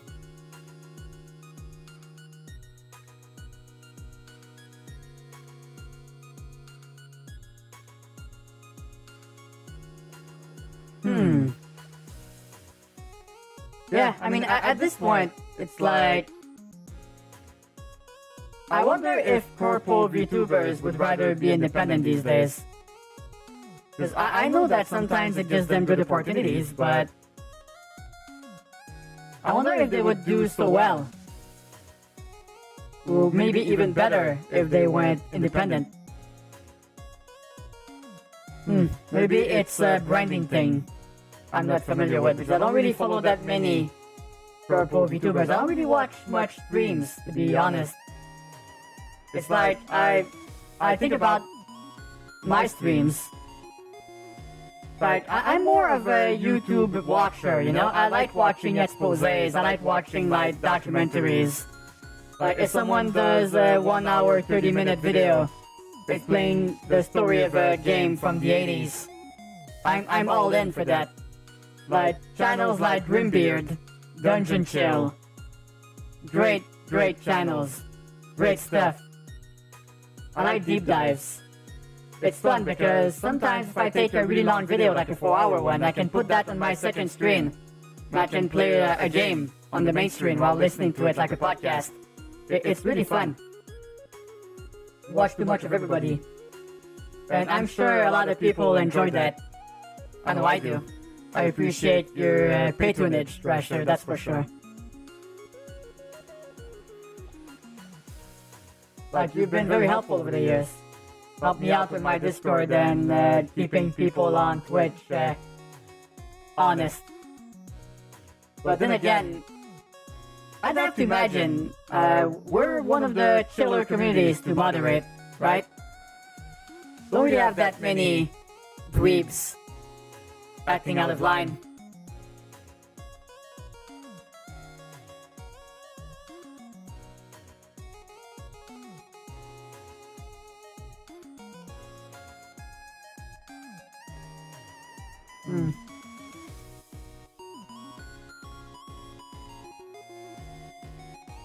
But yeah, I mean, I think I used to watch more streamers, but like in the early 2020s. Like when the pandemic hit, I know I watched a bunch of them. Then I kinda stopped. Real problem, people are from Desperate. I mean, yes. Yes, it's like... In one way, the fact my community grew a little bit slower than some allowed me to be more careful. Like, because here's the thing, right? To keep a healthy community, you have to figure out a way to attract people who are like-minded to you and who have a similar vibe. And you have to make sure that the people who do not, or have hostility, do not find a home in your community. And that's hard to do sometimes because some of them are not necessarily bad people, but they have some bad tendencies and they make everybody around them do the same thing. So if you're not careful, you can end up surrounded by insane people. And if you get viral or if you get a really big audience real quickly, it's practically impossible to fine-tune or end up with a community that is awesome, because in certain ways you can end up with some very problematic people in it, and there's nothing you can do about it. especially if they're really entrenched. Like if you can't ban all of them because they're now your main audience. Enjoy. But yeah, the thing is, it's like I feel like a lot of the community people that come into your community also reflect you as a streamer. Because by making sure that you call out problematic behavior, that you ban people breaking the rules, you don't end up with a community full of assholes, right? Having in place a sport or this size where people think they can... Yeah, and here's the thing, right? It's especially more difficult with smaller streamers, right? Because it only takes one or two annoying people to fuck up a vibe.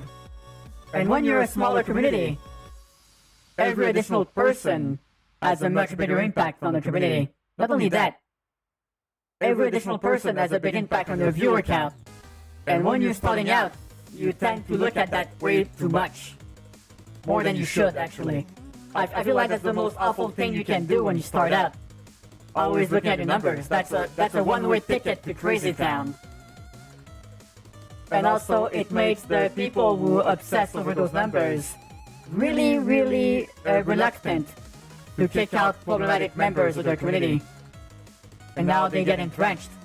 And they bring in their friends. And as soon you know, well, you got a circus of annoying people. So that's why some of them are reluctant to ban toxic people. Because if you have 3 average viewers, banning one person is killing your viewership by a third. A third in more ways than one. Wink. That was a shitty ass pun. I did it again. Okay, I'll shut the fuck up. This is stupid.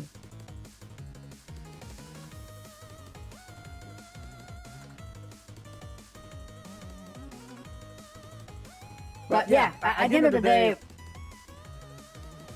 you attract certain people to your stream. And the way you take care of the problematic people in your community is the way everybody else is gonna act also. If you call out problematic people, your community will do the same. If you let someone get insulted and trampled, it will happen again. And more often, because people will see your inaction as approval by default. So yeah, no. Life's too short to entertain assholes and douchebags. We get enough of them in real life.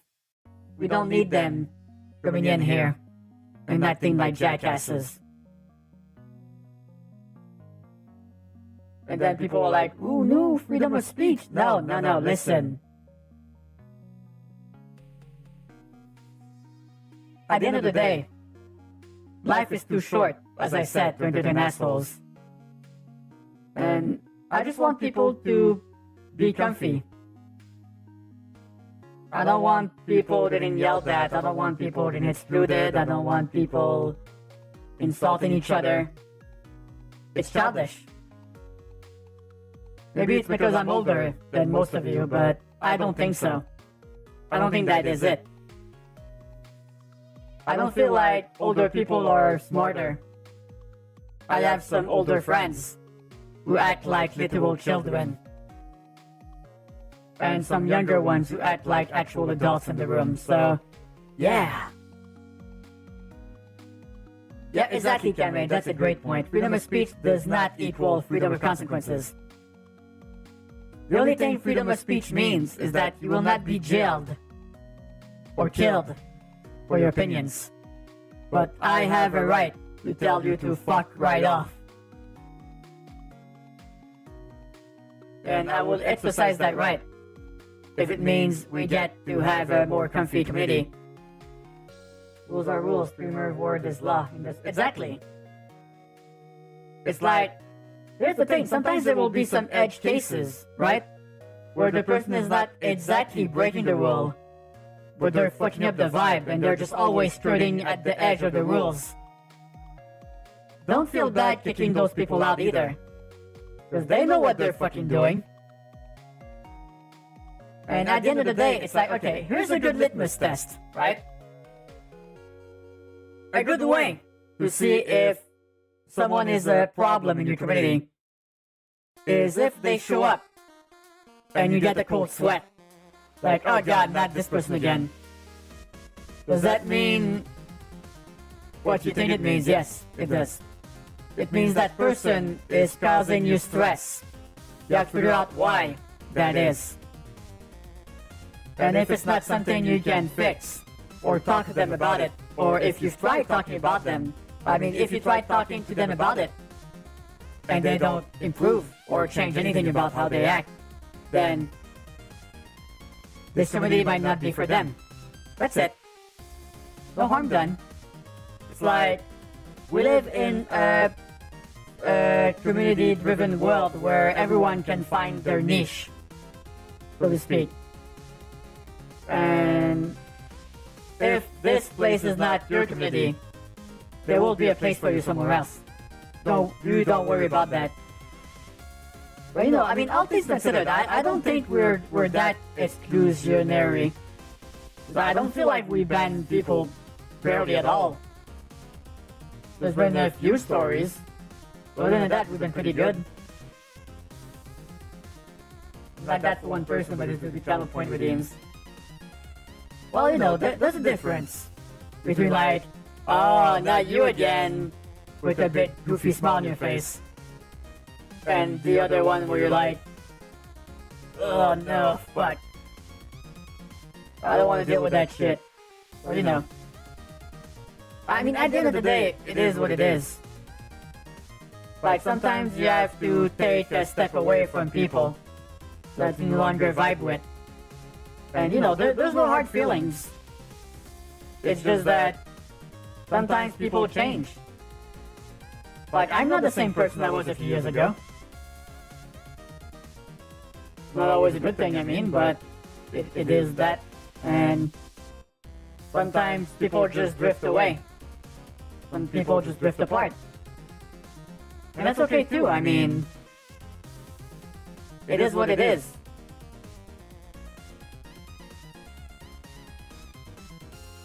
But yeah.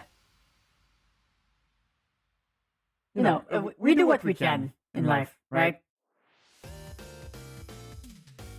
And personally, I'm pretty proud of ourselves.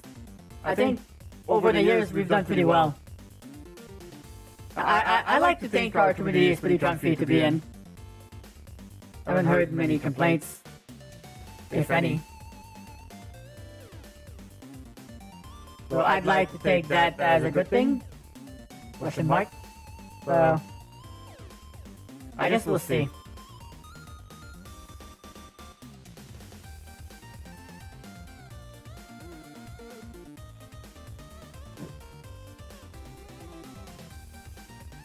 Okay, let's see here. So, already 9 p.m. God damn it. Have I been talking for 2 hours? Yes, I have. Free comfy place. Thank you, Crasher. Yeah, I like to think so.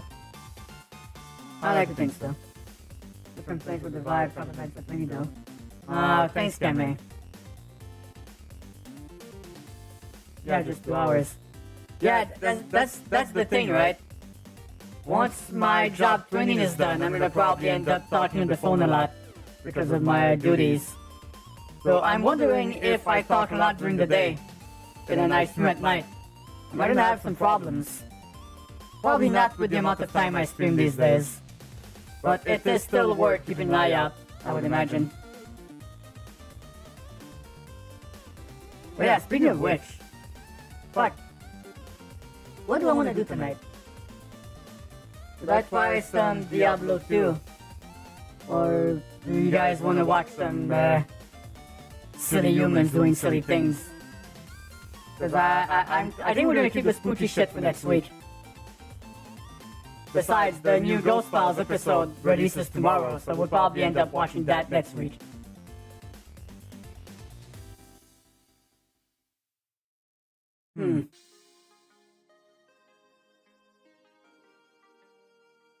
That's a good question, isn't it?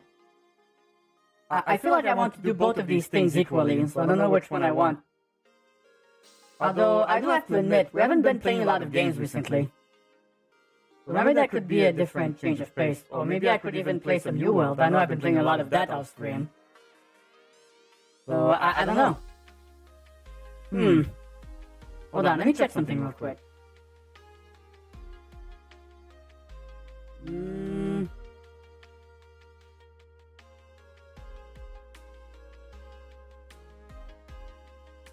Yeah, I think they're both updated.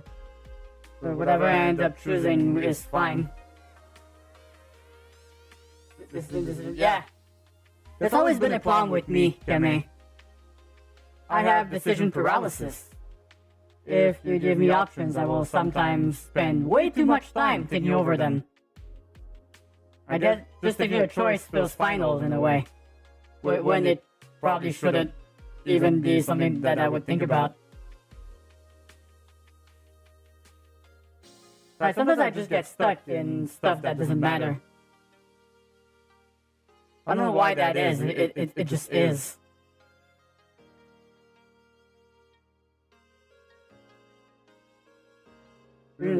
Yeah. Yeah, I think the worst example of that is whenever I sit down and want to play a PC game and I just look at my library and go like, I'll be on the couch.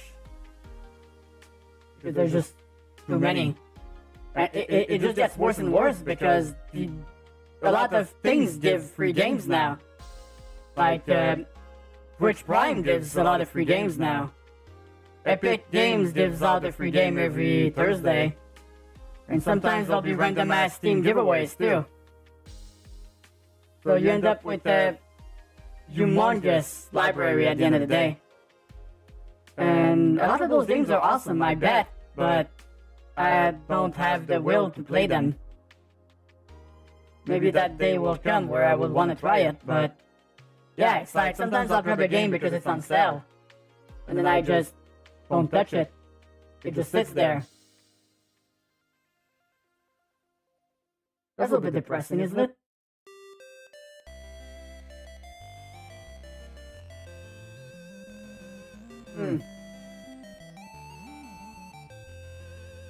Well, I mean, I guess we could try a little bit of Diablo 2.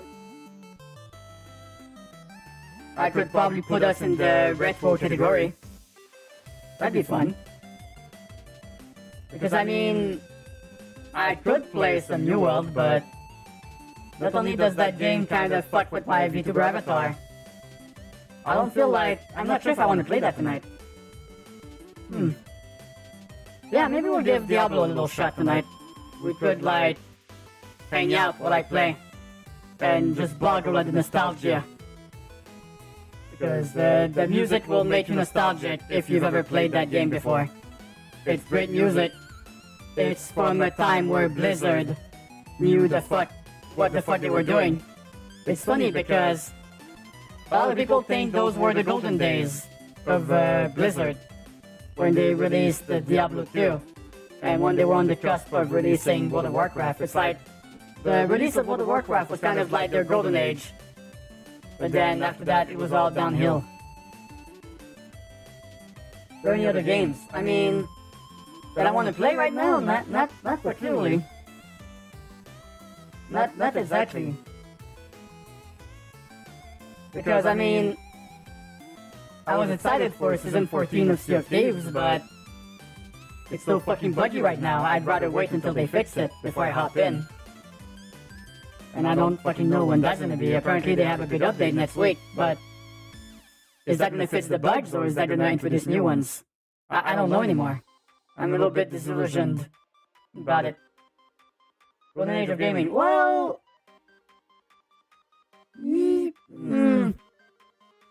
I feel like the early 2000s were pretty great gaming-wise. But then again, here's the thing, right? There's never been more cool games coming out. That's the thing.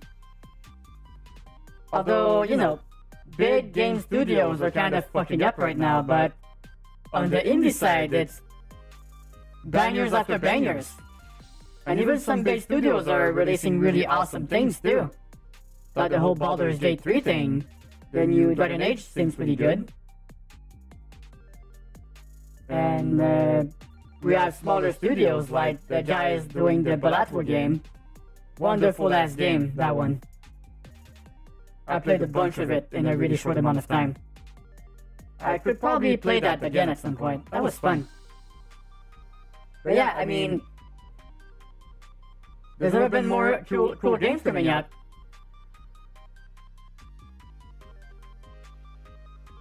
Diablo, Warcraft, and StarCraft were the big games for a while. You were playing StarCraft while watching me on the other monitor. Okay, that's fair. But yeah, I mean, I would agree that those were Blizzard's golden years. But gaming in general, it's hard to say because, yeah, I think the mid-2000s were a golden age in gaming. There were so many great games coming out. But the last few years were pretty good gaming-wise if you ignore some of the big companies in the medium. But they got high off their own farts. Like, how many Assassin's Creed do you need? How many freaking Call of Duties? I mean, at a certain point, you're like, okay, I get it. I understand what you're trying to do here. But yeah, there's a lot of cool games around. You just have to know where to look. That's it. Alright, so... Oh my god, let's go shopping, guys. Well, I was about to take a short little ad break, but not... I guess I can push that away a little bit. Because we ran out of ad-free time. I don't want people getting annoyed by random ads. Here's the problem though. You guys are raiding. I don't know, do raiders still get random ads now? Because I know that used to be a really big problem. Because I remember raiding some people a few times and just getting stuck in ad hell. So I guess I could probably just fix that right now. You're right, Fenua. Also, thank you so much for the raid, I really appreciate it. And also, hello raiders! I'm Jeffy, Alien Fashionista, welcome to my stream. I've been a VTuber and streamer for the last 6.5 years now. And I'm majority... I do a lot of things. I like to play games, I like to do reaction content. Although I do watch more videos these days than most. And I do like also just hang out and talk, which is what I've been doing tonight, to be honest. Been talking about random stuff. But yeah, I've been doing pretty well. A little bit tired though. The new job is kicking my ass. I'm on week 2. So I'm still in training and it's related to payroll stuff, so a lot of tax information that's not sticking in my brain because I'm stupid. But other than that, I'll be fine. It will eventually work. But until then, I'm working hard. But yeah, thank you so much for the raid. I really appreciate it. Hope you had a wonderful stream. Let me get you a shout out.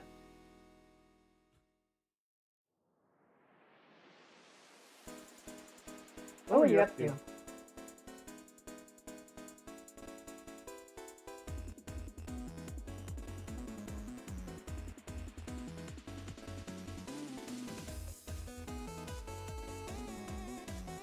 Oh, you were playing Diablo 4.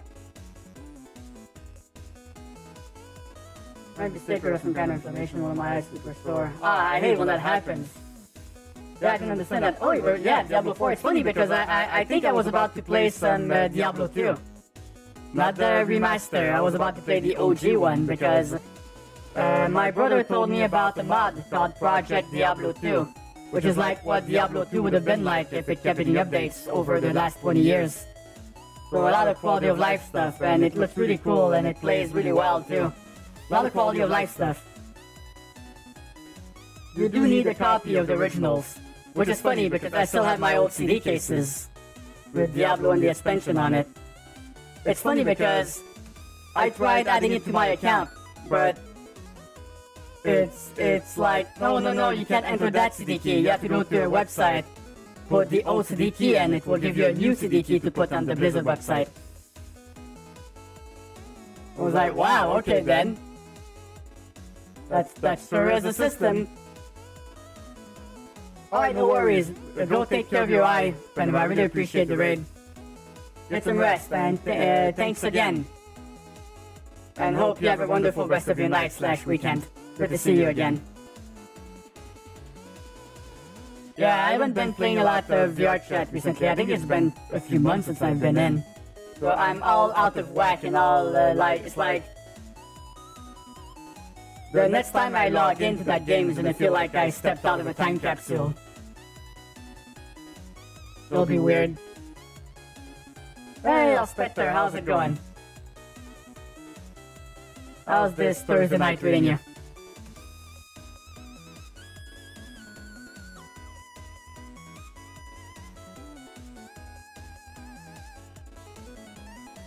Yeah, I think we're gonna end up playing some Diablo in a moment. Diablo 2, that is. So if you've never seen that game, you're in for a treat. And also, I'm gonna feel really nostalgic. Because I made a character to play with my brother, but I was thinking of maybe making a second character to play by myself. I remember my first character in that game was a Necromancer, so I think I'm gonna try that again. Last time I quit around Act 2 or something, so I'm very curious to see how that's gonna go this time. Or was it Act 3? Which one was the swamp? Those little fuckers with the blow darts really pissed me off, so I stopped playing. Went pretty rad but pretty chilly. Oh yeah, the weather is getting really freaking cold here. That's what I'm sure. You only ever played the first Diablo, really? Yeah, a lot of people are really nostalgic about that game because they feel like Diablo 3 stepped away from what they loved about Diablo. And that's what the games like Path of Exiles try to recapture. So we're gonna be taking a short look at that in a moment. But first, I need to run some ads. Because Twitch hates us. And the only reason we don't get random ads while I'm streaming is because I run those short ad moments when I'm not at the stream. It's better to run them now, while we're not there, than when I'm actually playing. So I feel like that's the best way to deal with it. So I'm gonna do that. I'll get something to drink, and we'll all meet back here in about 3 minutes. Ad free. So, alright. You hang tight. We'll be right back. Thank you for waiting. I appreciate it.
Alright, we are back.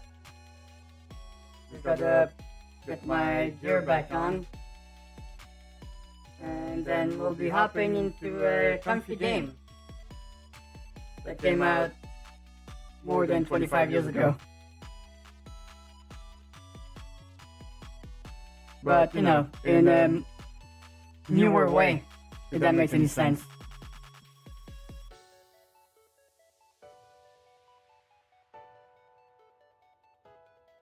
I'll explain.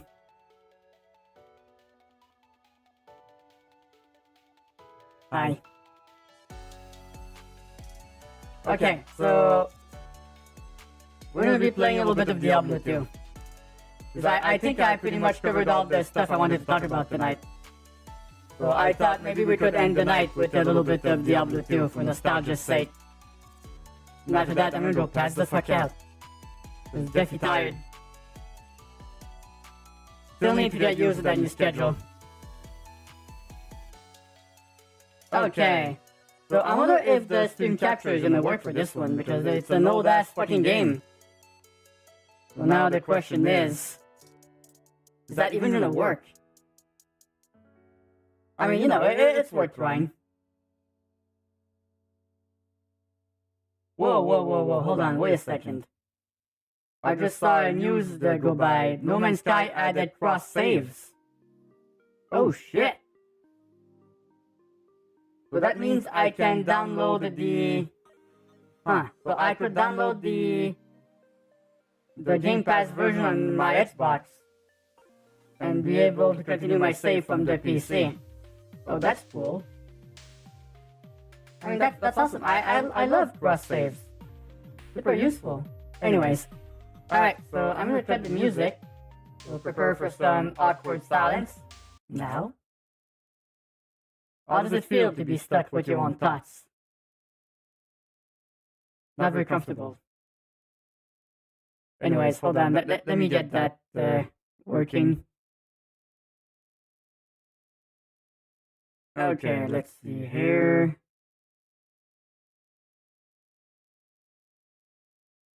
So if I click on play here, I have to adjust the volume.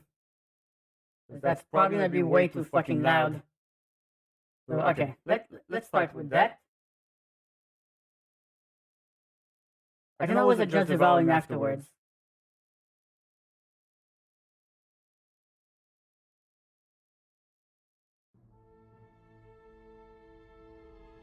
That's not very loud.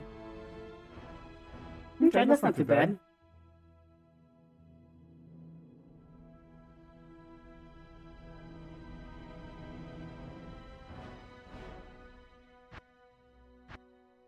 I always forget what the fucking password is. It's using the old Battle.net shit, so I'm trying to use it properly.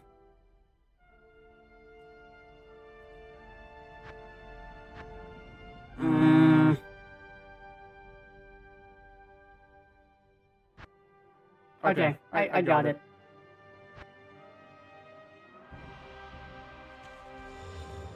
Okay, let's see if I can get it showing on screen.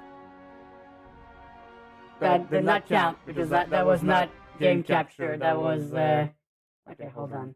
So if I go game capture, and I just select Diablo 2, is that gonna render correctly? Well, there it is.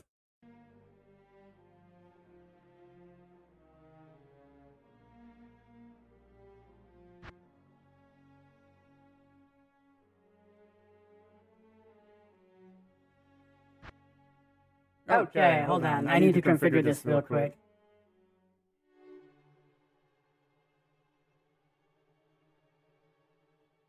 I wasn't sure if it would show the password on stream or not. I don't want to get stream sniped.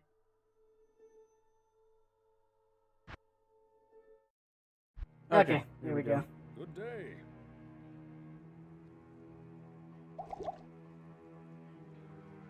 Nope. Turns out if I change my window, it drinks a potion. Oh my god, this takes me back.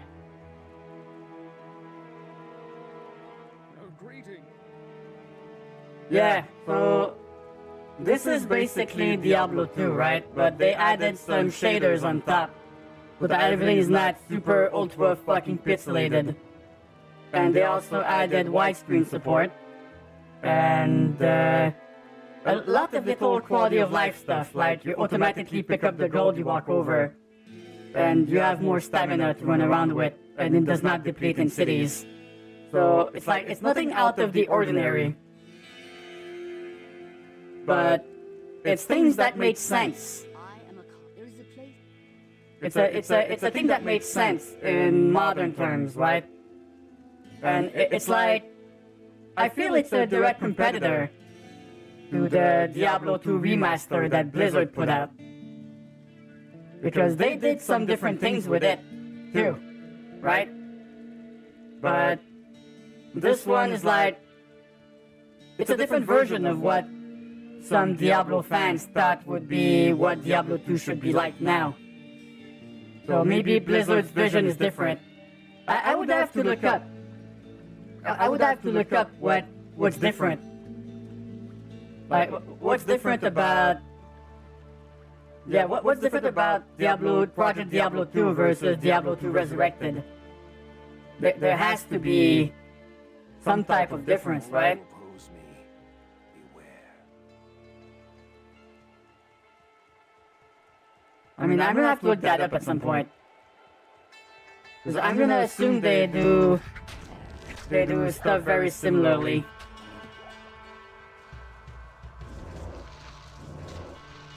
Okay, so only one at a time.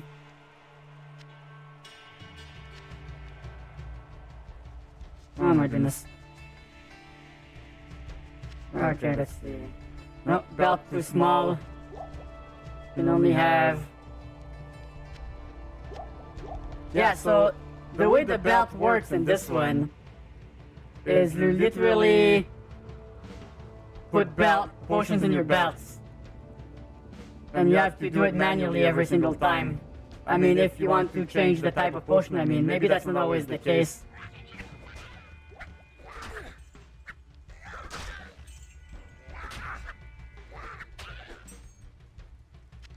And you also have, Project Diablo has loot filters. I don't know if I'm wondering if the original, the remaster has that or not. I'd be very curious about that.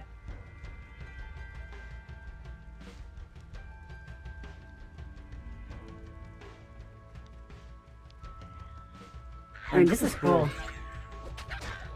Like, they added melee splash to attacks.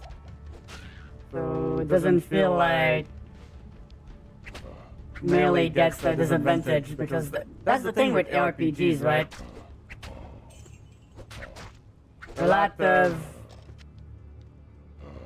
RPGs can't quite seem to do melee correctly.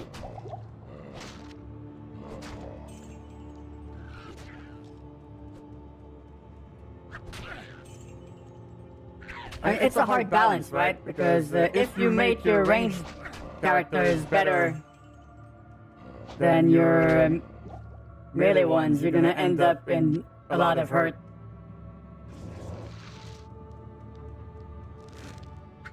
Because then, who the fuck's gonna roll a melee character? Right?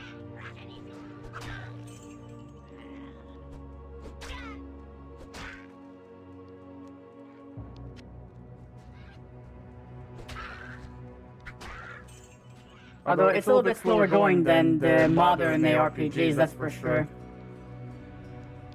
I think a good RPG that strikes good balance between complexity of certain things is, I think Last Epoch does a really good job.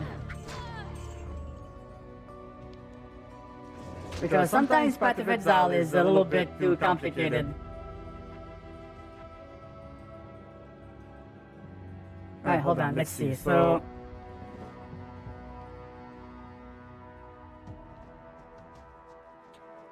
you can put a point in here so I can summon 2 skeletons. So twice as many skeletons means twice as much damage. Although I do need to get better equipment.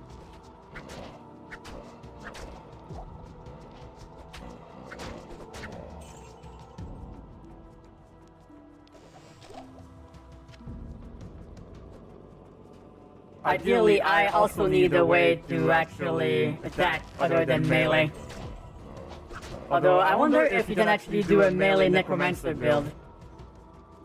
Because I think you can do that in Diablo 4. I never played the necromancer in Diablo 3, because I never bought that expansion. I haven't bought the Diablo 4 expansion either. Not sure if I will. I haven't been real impressed with what they've done with the game. I mean, it's much better than it used to be, for sure. But, I don't know.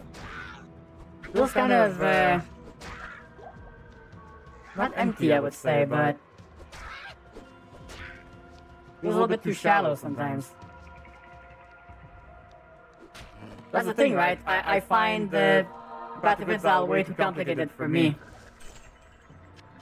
So I think, I think Last Epoch does a good middle ground. Or maybe I'll enjoy Diablo 2 more, because it's gonna strike that balance.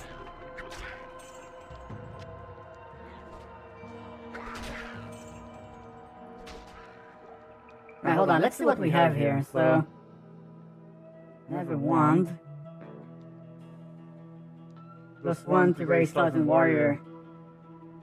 Oh, well that means I can only have one, unless I put another point in it. Well, that's interesting.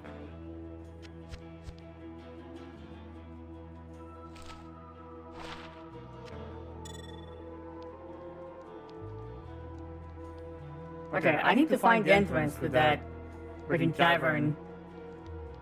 Oh, well. I sense death within this place. I should have said that earlier.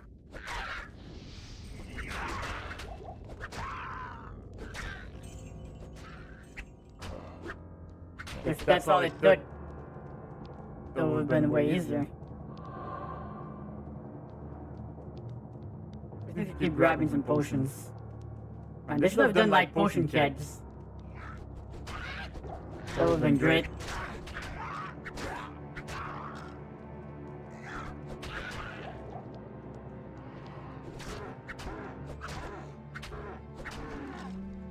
Okay, so I think what I'm gonna do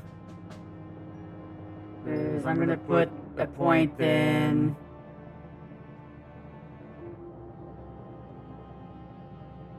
Okay, let's see. So, okay, so you can have a melee character. Well, I mean, my other character is melee, so I might as well.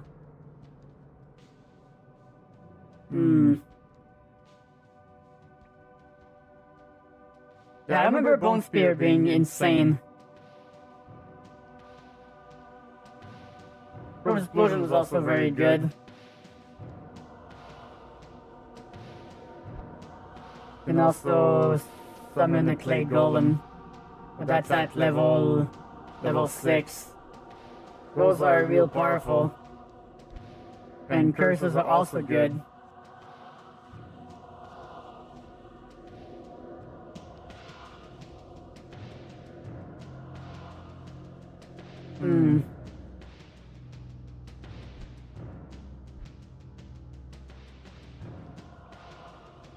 Yeah, I feel like I should probably. I think I'll take a curse.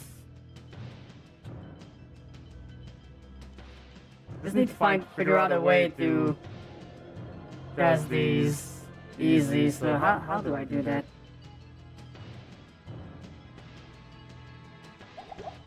No, that's not it. Yeah, so you can use that to cast. So I can curse people now. Yeah, let's see if that works. Oh shit! Hey, action! Where's it going? What's the good news?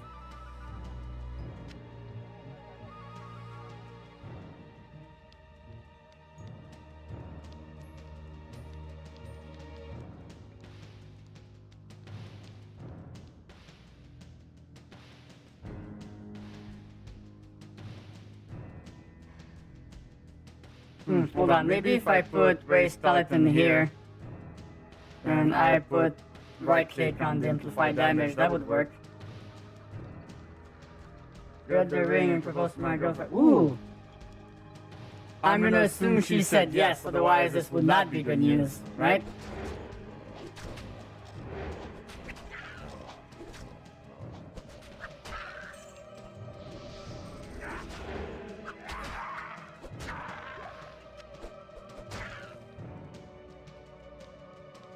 We're doing the paperwork. Ah, that's awesome. Great news then. Congratulations to you and the person you're gonna be marrying. But yeah, planning a marriage though is a lot of work. Okay, ready for that? Everyone I spoke to that organized a marriage was always like, oh my goodness, it was such a experience, to say the least. I think the thing to remember is make the ceremony as big as you want it to be, but remember that it's better to spend less on the marriage and more on your future together, because a marriage is one day. Anyway, that's how I think about it. Your mileage may vary.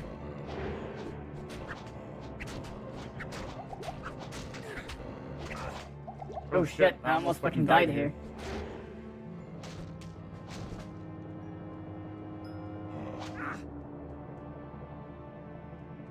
Oh, I see how that is. Hold on, I'll go get some more corpses.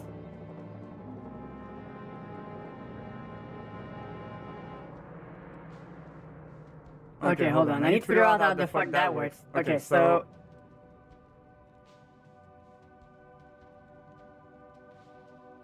Oh, I see. I thought you could quick cast in this game. Maybe I did not put the button where it should be.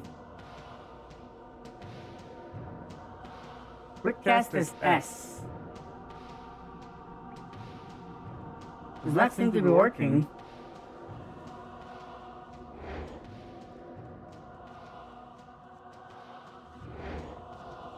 Okay, hold on. Let me go get a few corpses here.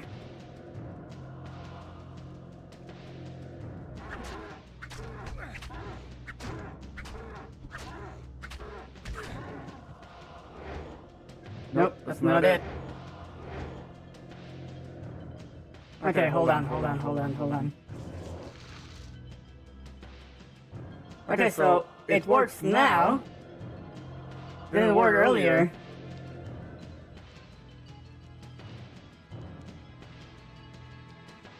Okay, hold on. Okay, no, it works. I guess I did not press it properly or some shit.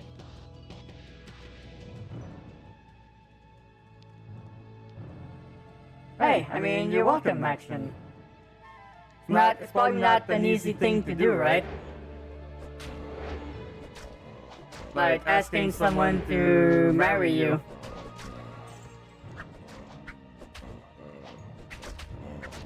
Because you're always scared they might not say yes or something.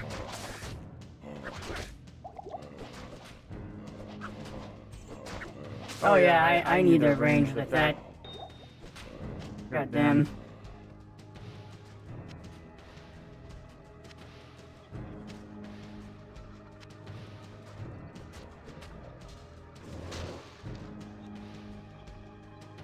Okay, let's figure out these potions real quick. So, mana should go...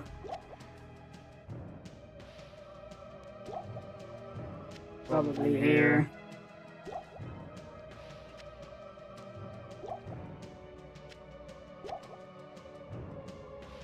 Maybe I should just put regenerating potion here. And fill everything here in red potions. I'm probably gonna need the fuck out of it.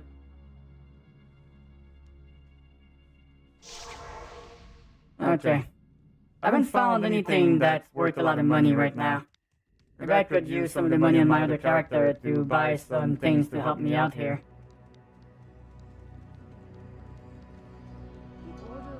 Like much more match space than the old D1 with space. Oh yeah. Yeah, that's something you have to remember. Something that Diablo 2 does much better than the first game. The combat in the first game, let's not kid ourselves, it's pretty fucking static for what it is.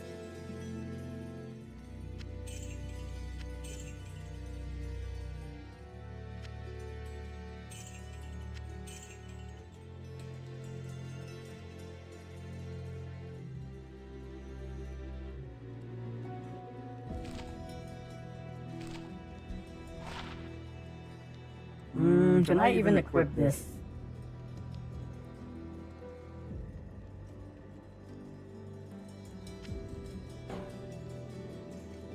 I mean, it's better than what I have.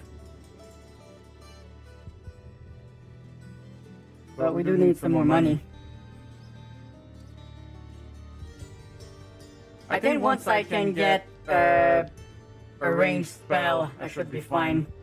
I can use the skeletons to kick some asses. Hi there. What can I do for you? Because until then, I don't really have... I mean, I could get some armor pieces, I guess. But they're all very expensive for what they are. And I'll probably just find some by exploring the map. So I'm probably just gonna do that. I'll go finish what I started here. And once we get a skill point, I'm gonna put it in like ranged attack or something. Because it's good that you can debuff them, but you also have to be able to do some damage, because the skeletons cannot do the whole work.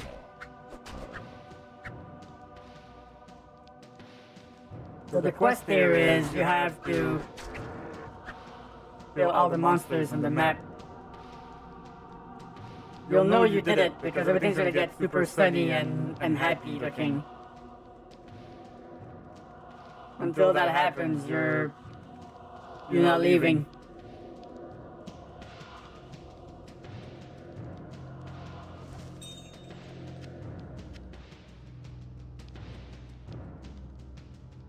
Yeah, it's also pretty interesting to see the difference between the two games.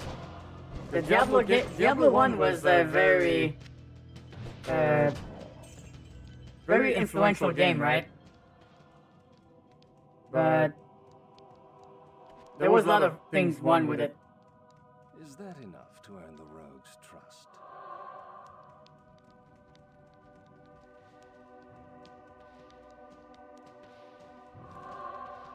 Oh my god, look at us go. I wonder if we'll get the big XP boost by going back to town.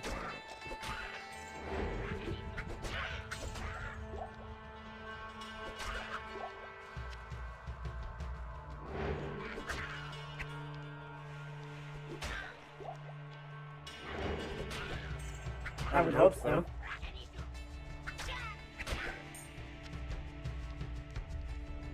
I need to find like a big ticket item so I can get some gold so I can buy some identification books.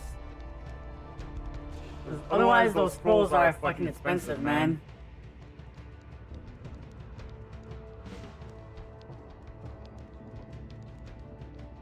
PoE2 got delayed.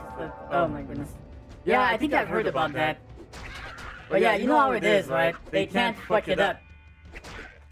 So the way they're gonna make that available, they better not fuck up, because it's gonna take them...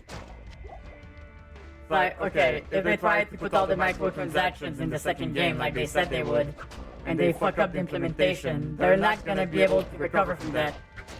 They're gonna permanently fuck up their reputation. So I'd rather they take their time with it. But yeah, it still sucks because a lot of people were really looking forward to playing that.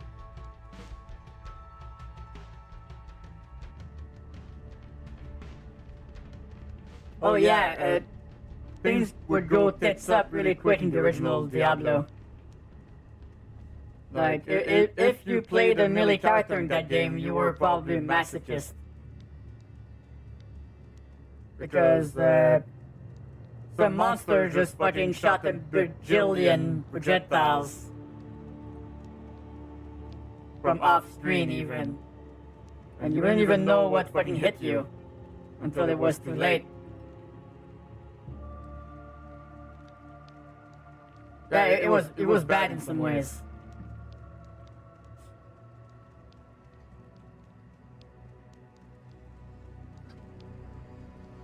I was a little bit sad about the Monster Hunter Wilds. I tried the beta this weekend and it's not real playable on my PC. It was kind of a mess. Even at the lower settings, even the frame generation didn't work with my graphics card. So I was a bit sad about that.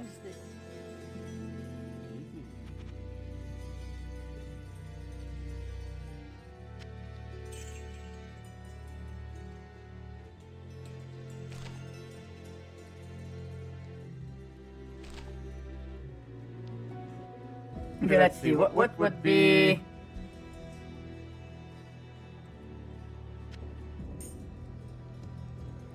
What would be a good thing to ID here? Just lightning resist.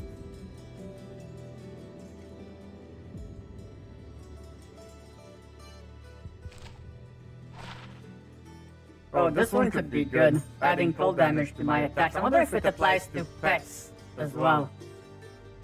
That's a good question, isn't it? Well, guess we'll find out. No, this one does not work because it requires level 6. Well, we need to get some levels then. Although I did get some skill points. So what I'm gonna do is I'm probably gonna get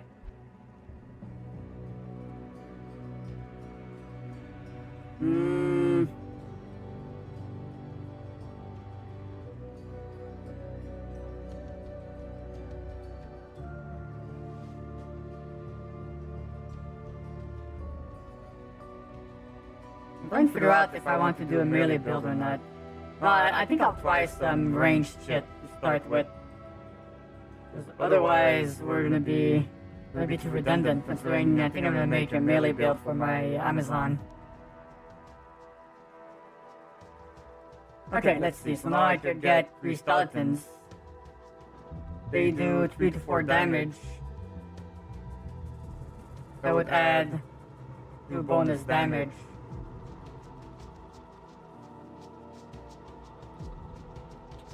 I think I'll make them better. So I think I need to summon a few more.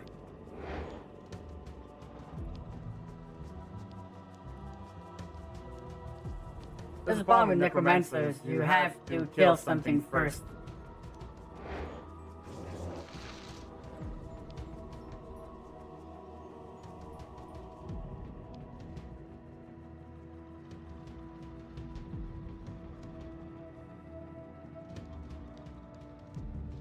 Alright, let's see how well that goes. Hey, welcome back, Keme. So far so good. We're enjoying ourselves.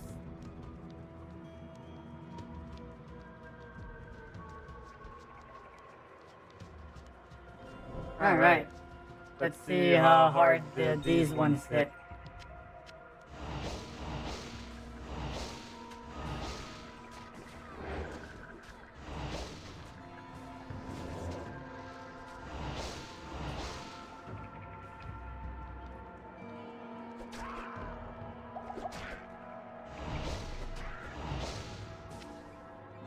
I don't remember if there was that many. Okay, this one's worth a pretty penny.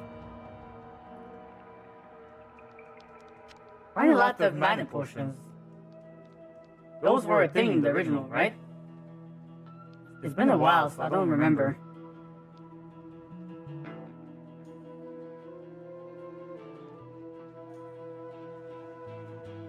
They were? Okay, good. Thank you, Fluffy.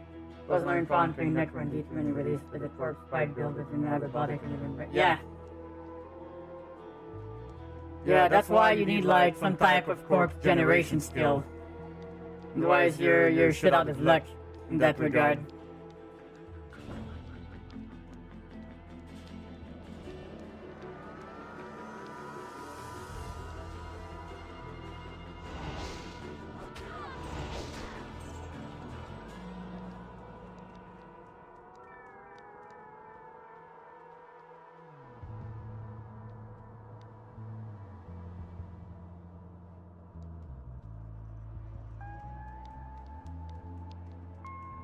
So far, we're keeping up with the damage at least.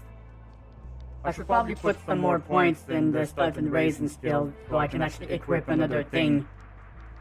Although I would probably need to buy a wand or something.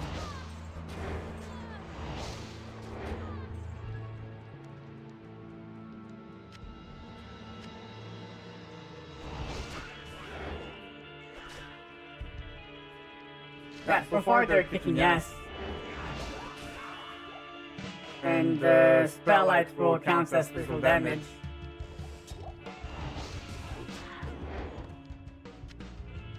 That's good. Okay, hold on, wait a second. I saw a charm thing somewhere, but it's not popping up for me. Where was that?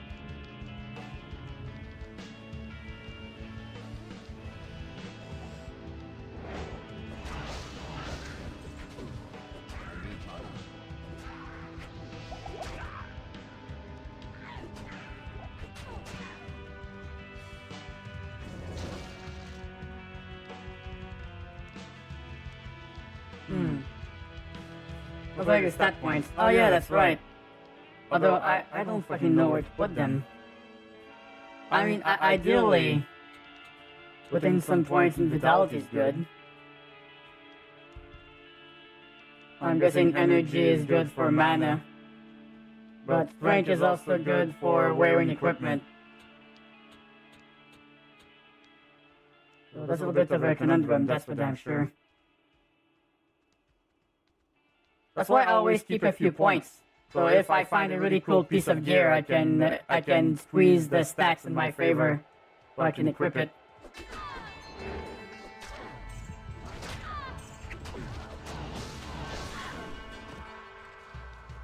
I need to find some way to regen my mana without having to check potions all the time.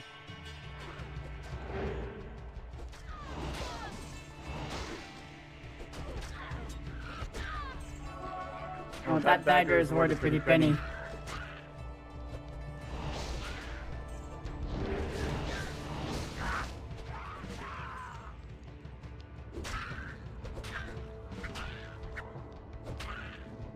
Okay, there's another shaman over there. I'm gonna go take care of him. That one was mine, but I realized it would be slow. So I'm using spicy camera quickly.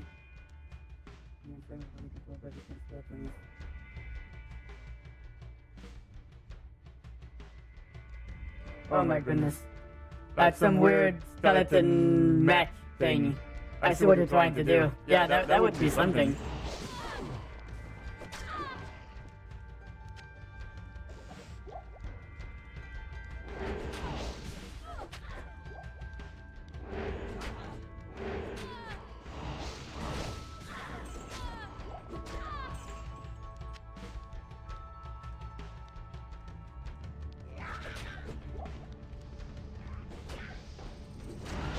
Yeah, I know the first Diablo game ended up being very spammy.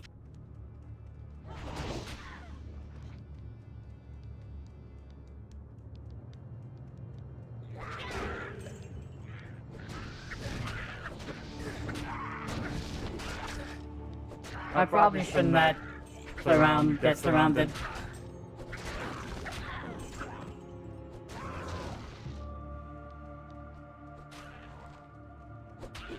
Okay, where's the mage? He's over there.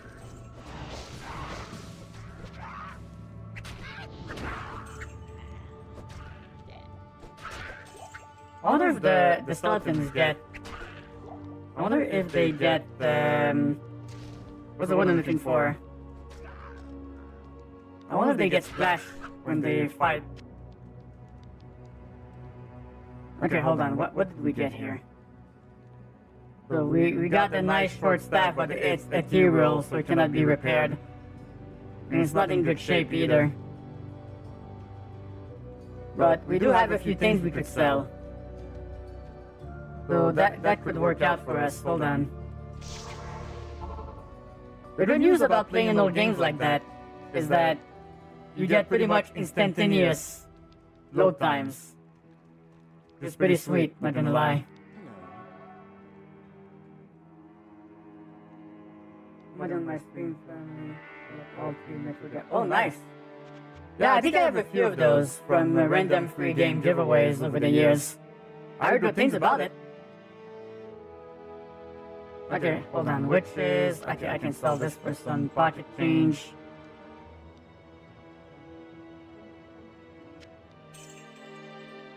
So now that gives me the possibility of buying one of these and one of these. But first things first, I think I'm gonna ID a few things here. So I can sell it if it's shitty.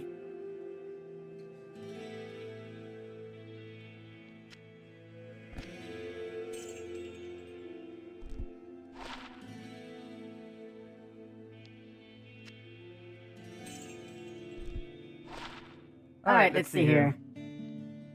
Gas raid, more damage to undead. 1 damage over 2 second, energy, mana. Not that good, so I'm gonna sell it. This one has 17 defenses, which is much better than what I have. So I'm gonna equip this for now, sell this.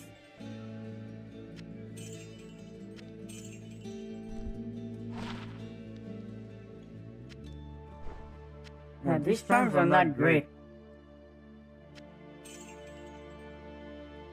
Don't say much about these belts either. Plus 50 mana, sure, why not? Just want the strength. Yeah, I guess.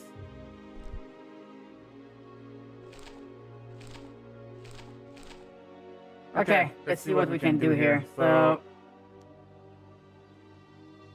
what do they have for wands?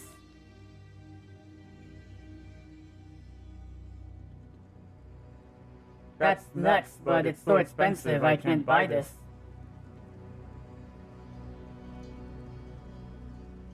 Mana stolen per hit, not great. This needs 25 strength.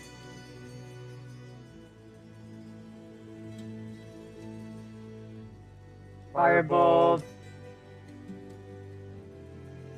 5 stolen per hit. That's a better version of what I have, but it's 7,000, so forget that. Yeah, they're all too expensive. And these are like sorceress staffs, so I'm not gonna get anything good. So I think those ones are for necromancers. But they're way too expensive. So I think we're gonna have to keep this one for a little bit longer, which reminds me I should probably go repair that. Oh, hold on. Welcome, Outlander, to our glorious hovel. I know you're here to challenge the evil that's driven us from our ancestral home. But know this. Akara may be our spiritual leader, but I command the rogues in battle. It will take more. My rogue scouts have just reported an abomination in the monastery graveyard. Alright, so that's where we're going next, it seems. Good day. Okay, let's see. So, I'm not gonna be using any of these weapons. Although... yeah, no. I think we'll be fine. We'll have to make do with what we find. Until then.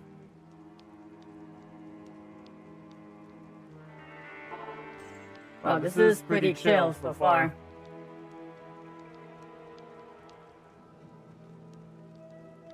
Now at least I have some books to store all of these scrolls in. Although I might be picking up too many potions.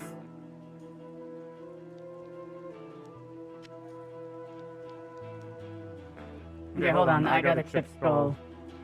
So that regenerates mana. Do I have anything socketed here? I guess I could put that in my cap. The skull in my cap. Did we get gems this early in the original? Probably not, huh? Well, I am in the 6th in Tokyo and the room is just terrible. Yeah, you're on a D&D streak tonight, it seems.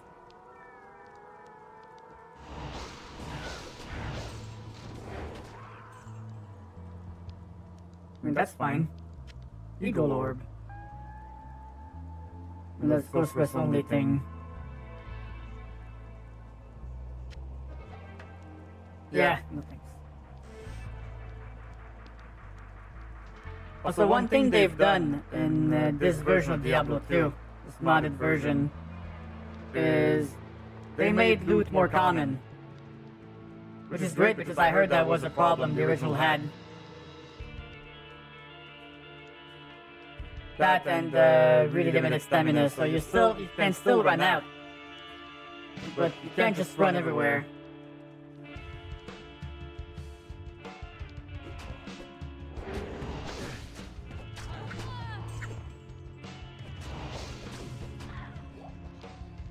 Yeah, so far my skeletons are still doing the Lord's work.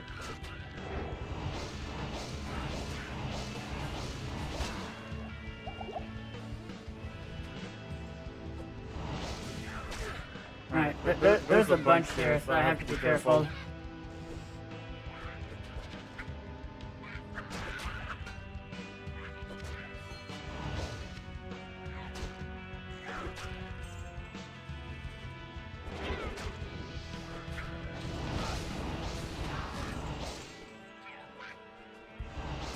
Oh, here's the boss.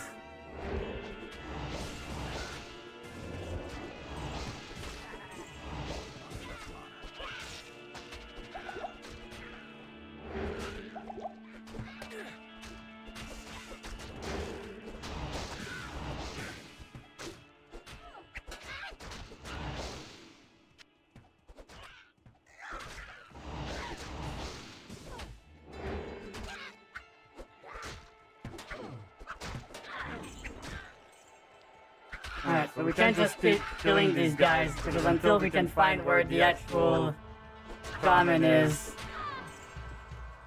we're not going to be able to do much.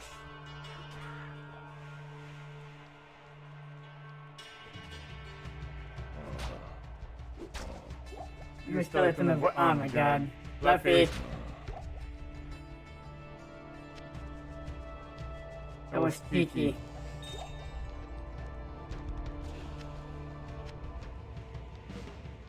How are we doing on potions there?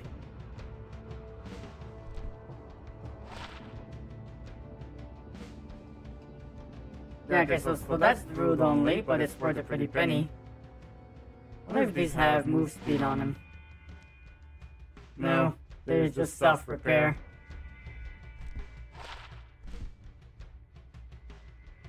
Well, that's unfortunate. Oh my goodness!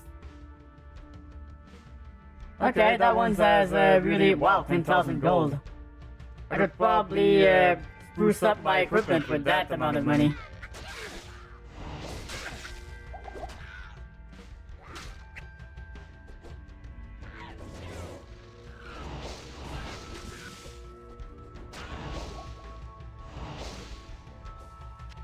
Okay, well...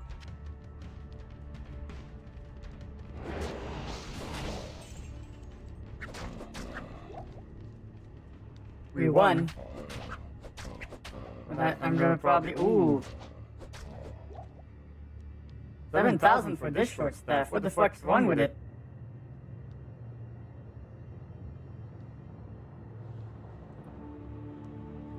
It's a pretty good one. My brother plays a sorceress, so I think I'll keep that for him. And so it came to pass that the Countess, who once bathed in the rejuvenating blood of 100 virgins, was buried alive. Now that's kind of ghastly.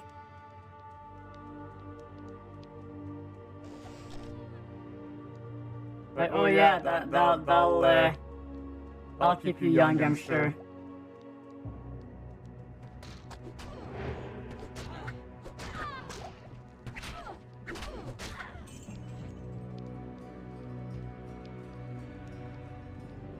Alright, good, we found the waypoint. Now I can use that. Greetings.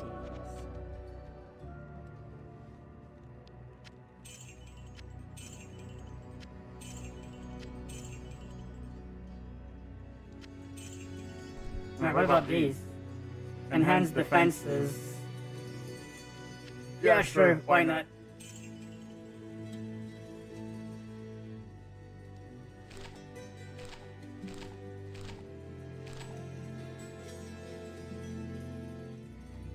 Yeah, exactly, Kame. That's probably a reference to the old story. Greetings. I wonder if that's just an urban legend that got blown out of proportions.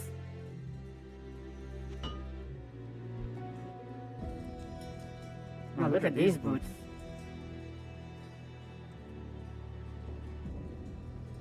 Alright, let's take a look. So, this one has 17 defense.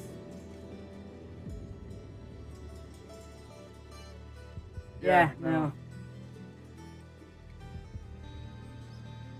Faster hit recovery, lessens durability. No, not really. Eh. Okay. I need to look at the wands for sale. But first I'm gonna put that in here. I think Dot is gonna enjoy that one. Okay, let's look at the... I think I'm gonna buy the Town Portal Tome as well. Just to free up some space for more potions. At least the potions get put back into the category. So that helps. So light healing is better. So maybe I should try to keep the spawner potions in front.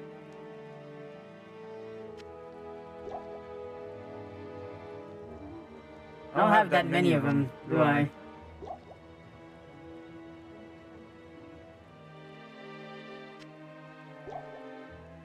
I'll try using my smaller ones first. I don't think I'm at that point where I'm spending so much I'm not even noticing the difference. Oh yeah, I mean, I understand what you mean, Kame.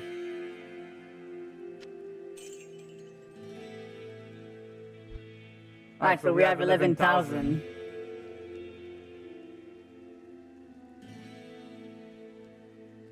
And we find something.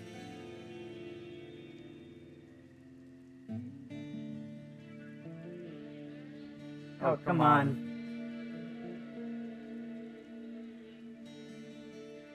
Oh, man.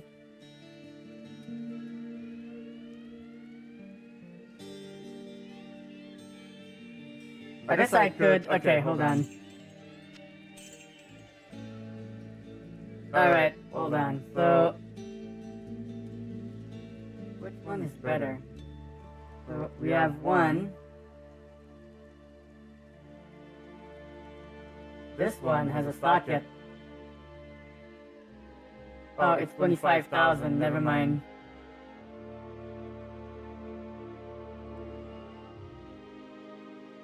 No. No, we can't afford any of these. You can sell it for that price, but... Wait, no, hold on. No, it's 25k.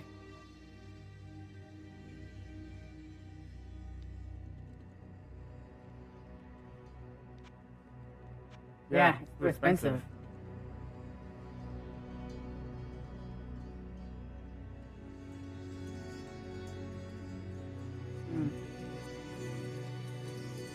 Yeah, we're gonna have to we're gonna have to make more money. Jesus. Okay, hold on. So, what level am I?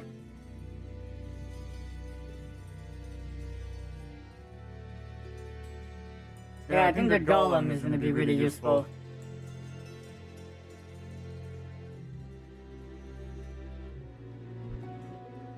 I guess I could probably boost this, but I'm probably gonna wait.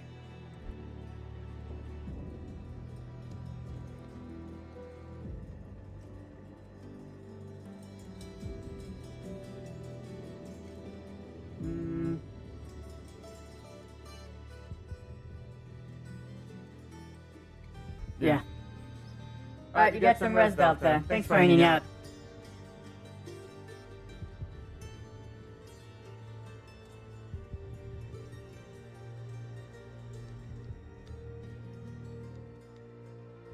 I think at this point, I'm probably better off putting another point in Ray's skeleton.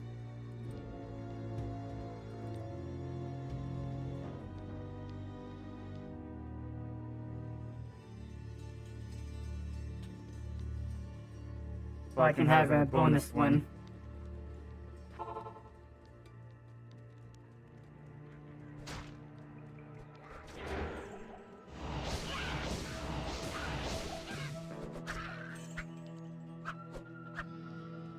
Oh my goodness, they're lagging so hard.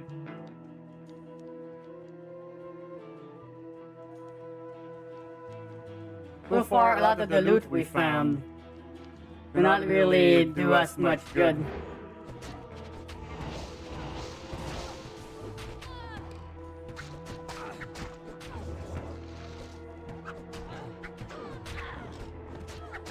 Kind of unfortunate.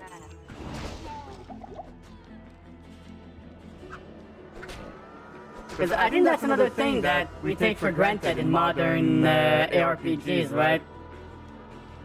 There's the targeted loot thing, where the things that drop seem more relevant to your character. Otherwise, you're just hoping for the best, right?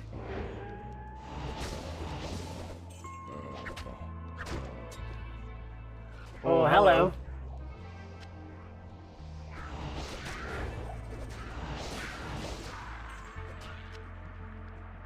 Maybe I'll be able to afford a better staff now.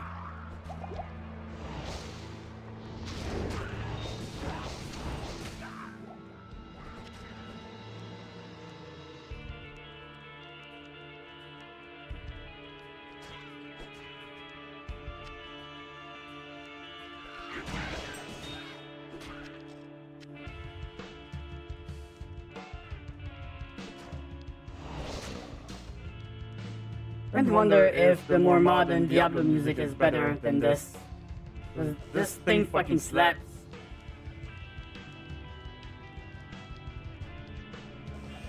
And I think it aged gracefully.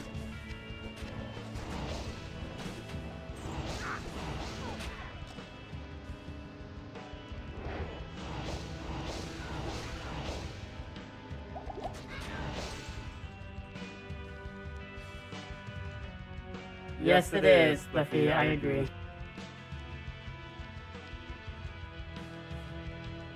Now if I could only find this graveyard.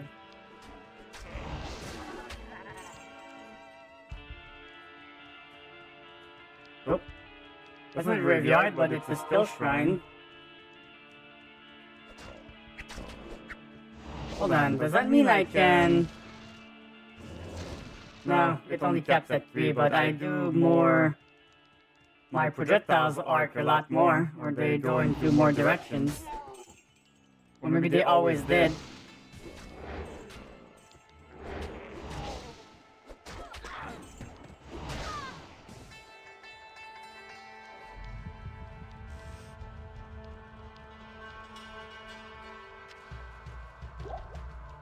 The fact you always have to stop for a bit to put more potions in your belt. That is a little bit annoying, not gonna lie. I guess modern games have spoiled me a bit.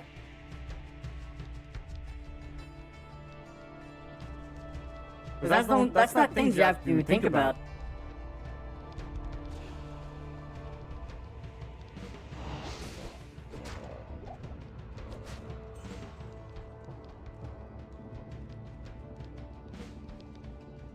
Ah. Underground passage.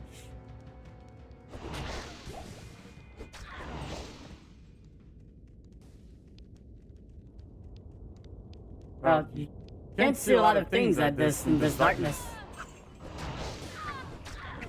But watch out, they're harder because they're palette swapped. That means that gives them more skills.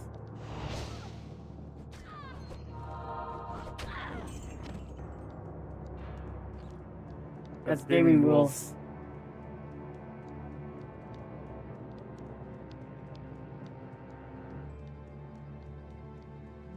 Went to the Renaissance fair, I want to hear something like this music. I mean, that would fit.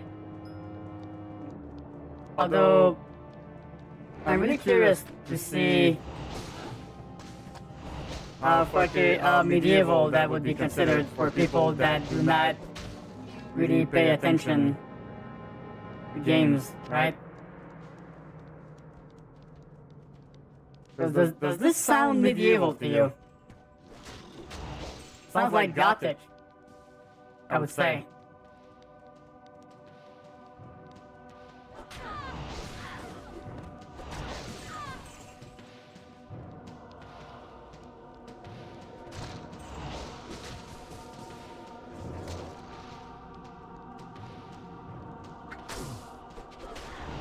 Oh my god, just having health bars on top of their heads would be so fucking useful. That's not something that's in this game, unfortunately. Yeah, there's a lot of little quality of life stuff I miss from more modern RPGs. Like health bars on top of the heads of monsters and allies. So I know if I'm about to need to resummon my skeletons or not.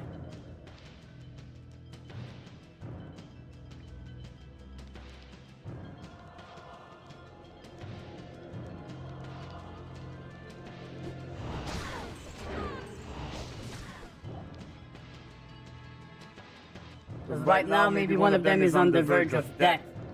And I'll never know until he just fucking kills over randomly at some point. Because someone looked at him wrong and it did 1 damage to his self-esteem. Oh, those are a little bit chunkier. I need to watch my health.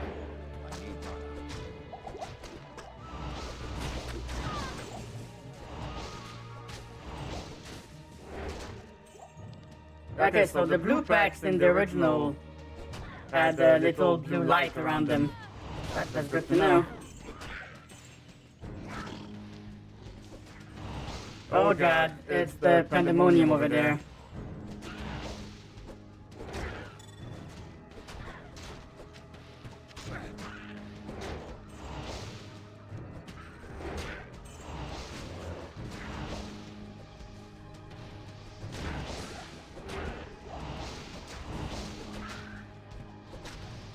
I wish you could direct your pets to attack specific things, because otherwise this guy just fucking runs away. And we still ended up killing everything, but...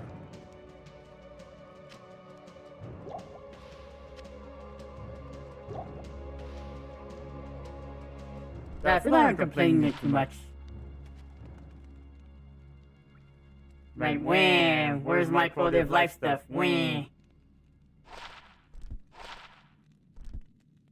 Although I do like to complain, it's cathartic. 10% faster cast rate. Yes, please.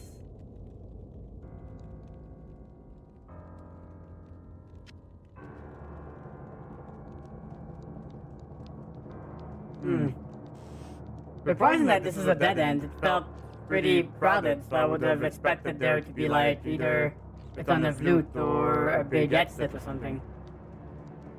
They mentioned that they was walking when they were low life with a different animation. Yeah, maybe that could work. I mean, would probably be better than what we have. They probably thought about it, but I think this mod is pretty old. Although, don't quote me on that, I could be wrong.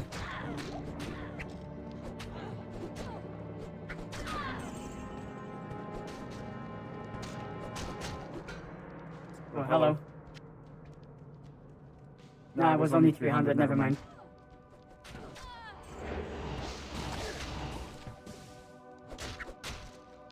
Yeah, the archers are surprisingly accurate. Not enough mana. I have so much muscle memory from, like, Path of Exile that I kept trying to press my Q key to teleport. That's funny. Well, I think that's... is that the entrance? Did we come in this way?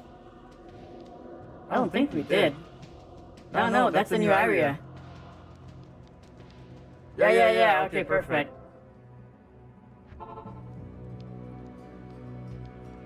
Bringing life to audience. I mean, of course. Game preservation is important, and also making older games easier to play on modern systems. Can't be overstated how important that is. Because a lot of games are still technically playable, right? But here's the thing. They're not really playable because they are really buggy on modern engines. So that does not help.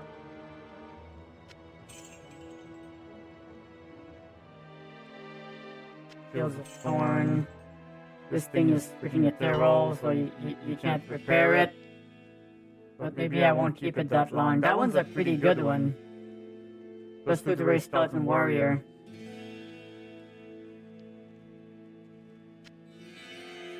Well, what do I have on this one? It's not that good. Guess I'll take the ethereal one temporarily.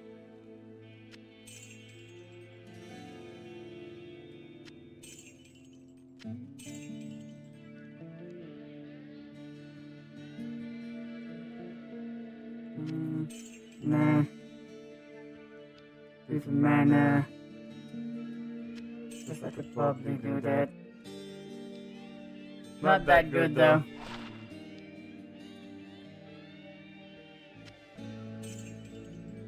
That's better than what I have.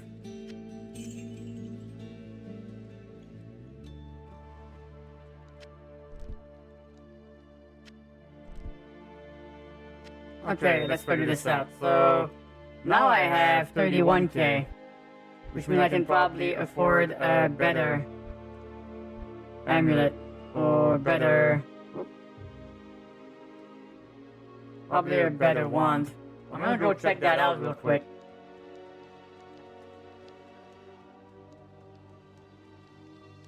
The Order welcomes you. Okay, let's see, so... Level 7... Plus 6 to energy... Plus 24 damage...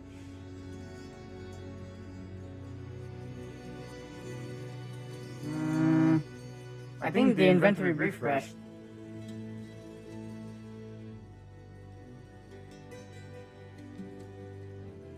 Yeah, that's not great. Skeleton Mastery. This one has a socket though, that's pretty neat. Amplified damage.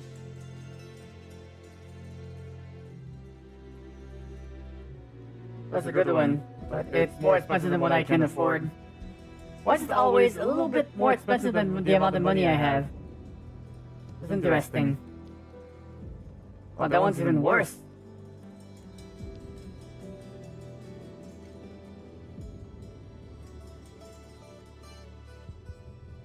$70k.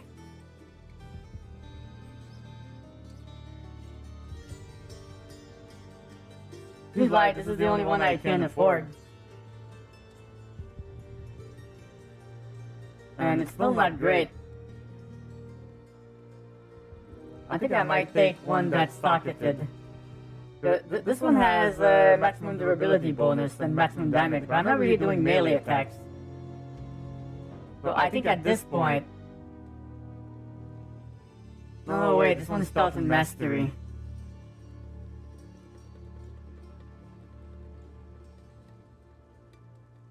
I mean, that could probably be good too. Okay, what else do we have? Too expensive. Way too expensive.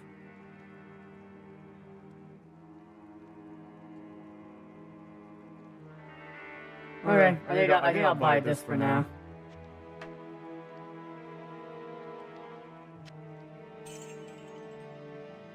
And we'll just socket something in it.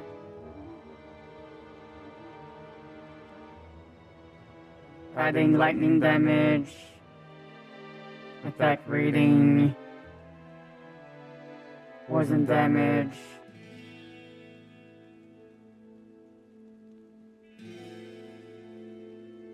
Cold damage. More damage when dead. That's kind of very specific.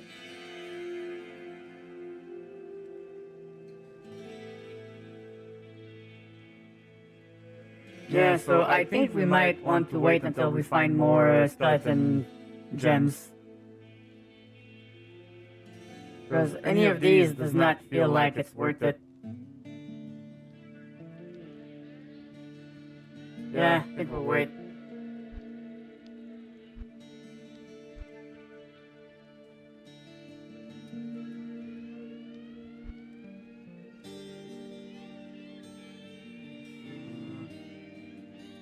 Yeah, so these things seems more like paladin weapons. Yeah. Well, let's see how that goes. So, I think I can summon... I'll have to see. No, only 3. At least we still have the same amount, but now they do more damage.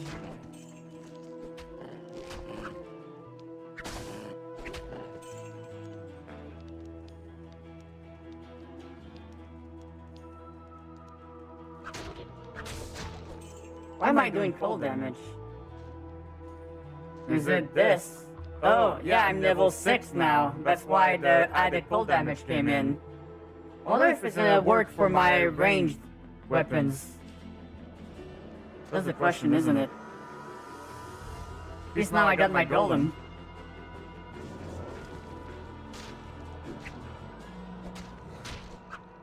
So that should help.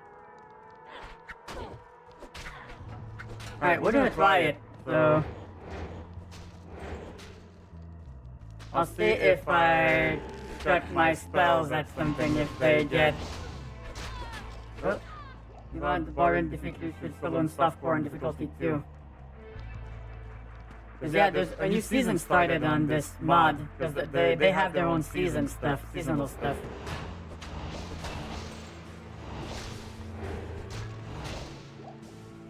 Okay, so they're not turning blue when I hit them at the distance.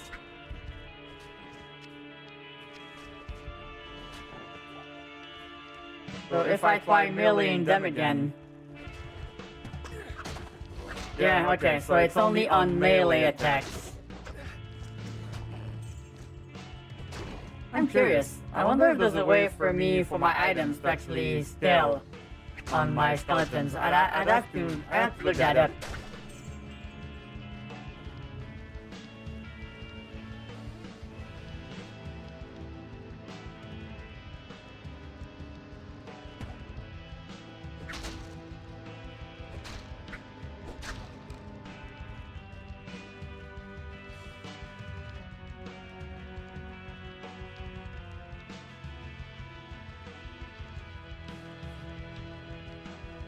I'll see if I can get another waypoint. Black Marsh.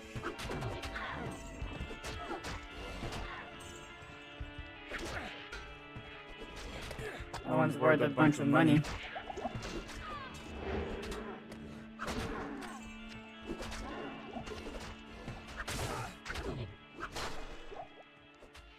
Wow, when you freeze them, they blow up.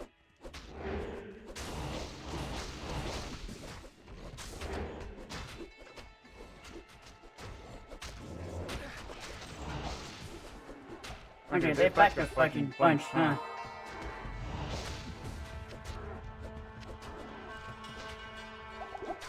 I have to be careful here. I know one of these days I'm gonna end up in a fight and I'm gonna realize I don't have any fucking potions.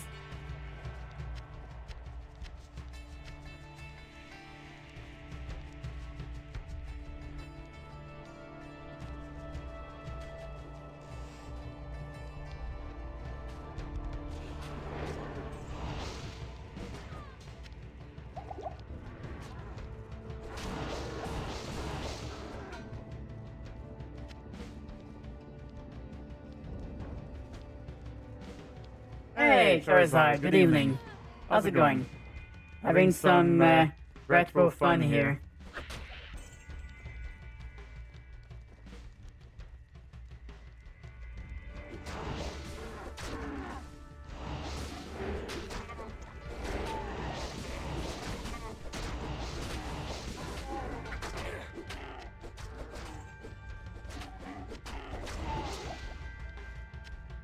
Alright, hold on, let's see here. So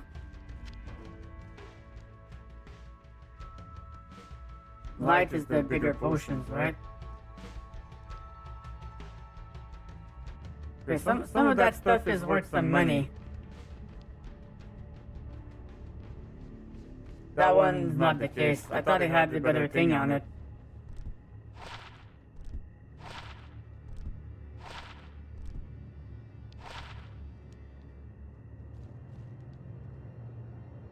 Alright. Might have to stop. Oh, I thought that was a teleporter. Feeling eating dinner. Nice, what are you eating? What's on the menu?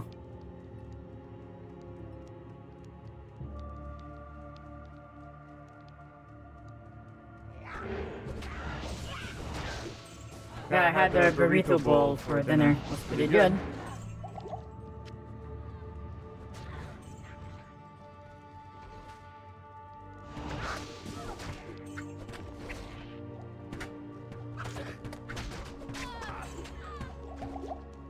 A lot of fucking archers.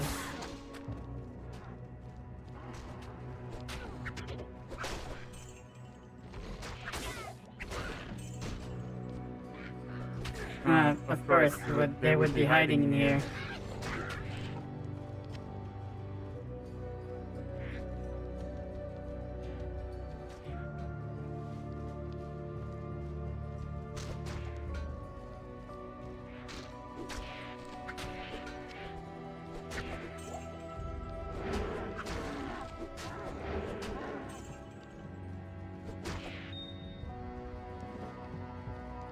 Okay. How much durability is left on this thing? Okay, that's regenerating pretty fast, so this should last us a bit. I'm not too worried about this.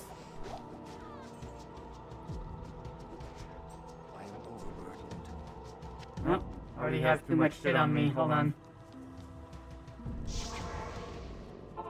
We're gonna go do little offloading run. I remember when I used to play this game, the loading times would be not too long, but long enough for me to go like, huh.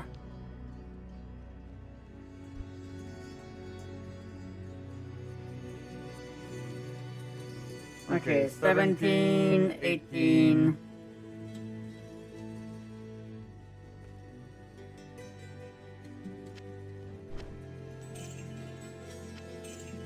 Let's see, what can I sell here? Poison strike, 2 defeat. No, not really. Attack rating. Regenerate mana 8%.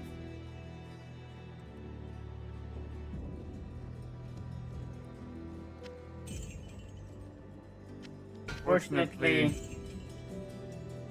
gonna go with more defense.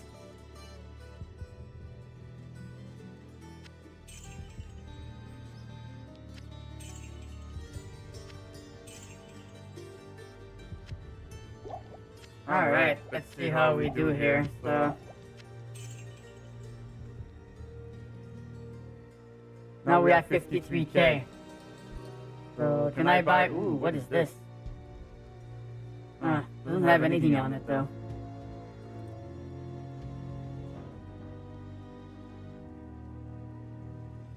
Okay, let's see. No. Not all of the things that were cool on the last wall are no longer here, right? Well, this one has +2. I guess I could afford this one. This one doesn't have a socket though. This one does. Okay, what's the difference? So 2, 1. This one is 2, 1. Faster cast rate. Honestly, I think this one is a much better deal.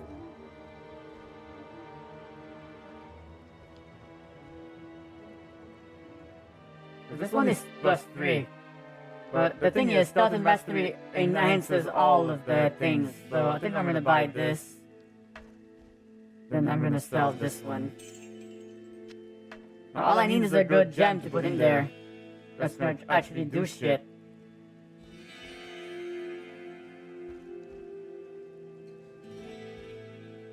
Alright, anything else I can buy here? Probably gonna buy some ID scrolls. That's always good to have.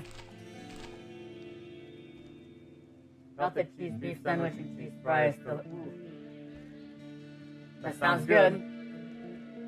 Still hate fries. Wait, you do not like fries?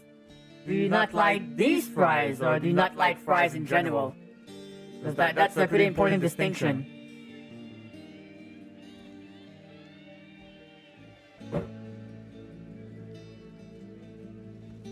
Alright, let me see if I can get some cool stuff on, I think the Gambler has some basic stuff on him too. Maybe I could make a good deal here. Greetings. Alright, let's see, so...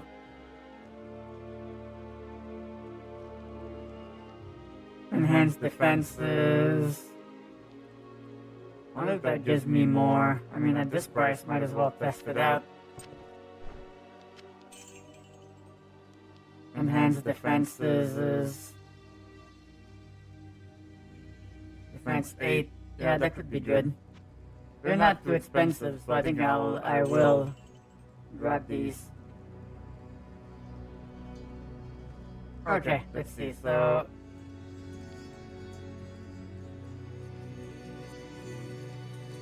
Good one, no, not great.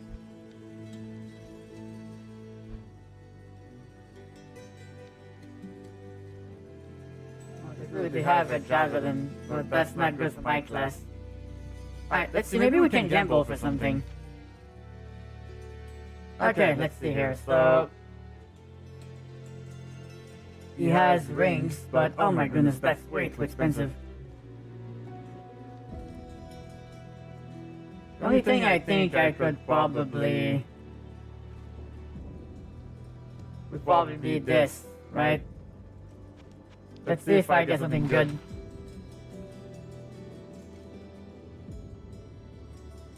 I mean...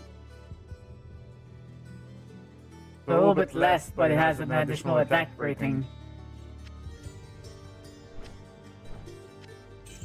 Okay, let's see.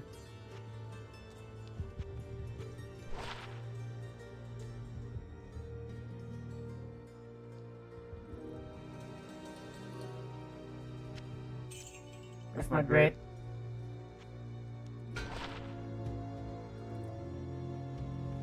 Uh, 15 defense. No, that's a big difference. That's Garbo. No, the amulets are way too expensive.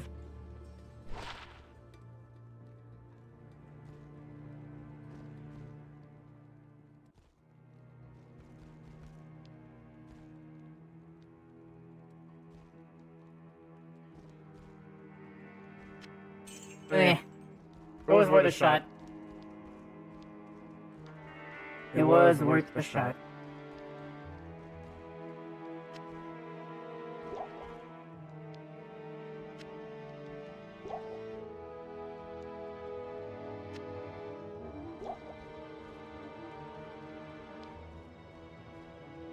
Alright, let's go see if we can pick up some of the stuff we left. Why is this thing gray? Is it just because it's socketed?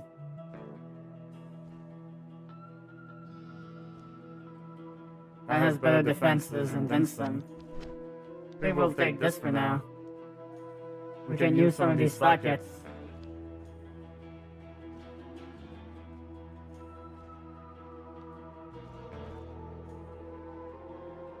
So this is gonna give us some more life.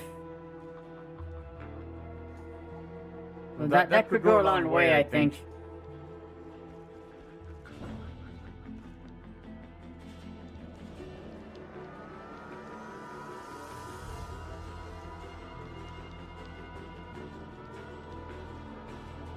Huh.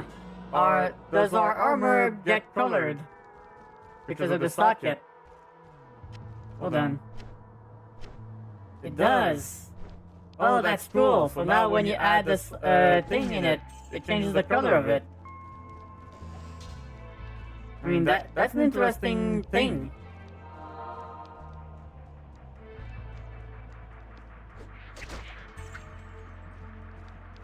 That's a cool little attention to detail, I think.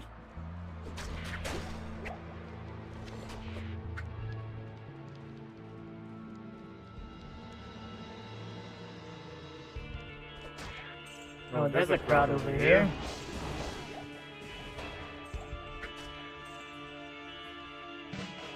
Yeah, I just gained a level.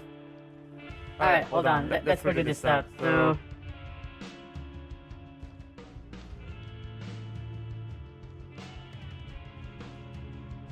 what should I put? Bone armor.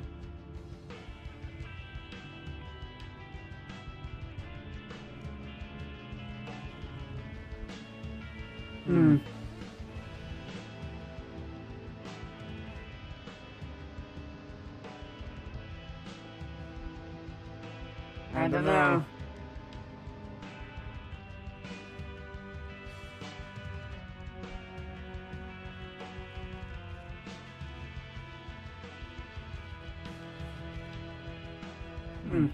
Life tap would also be a good curse, I think. Because it gives life steal. I wonder if that applies to my minions, so they could self-sustain.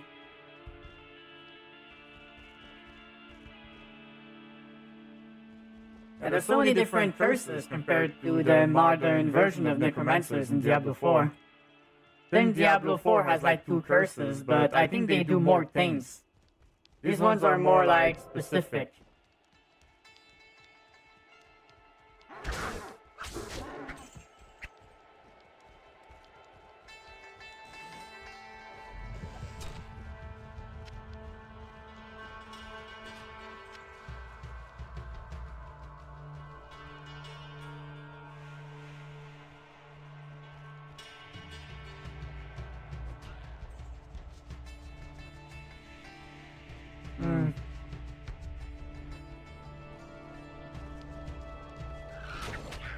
Yeah, I mean... so far the game is fun, but... honestly, it kinda makes me want to play more Last Epoch. Funny enough. Oh, I know what this is. That thing's just gonna keep pooping out those bird things.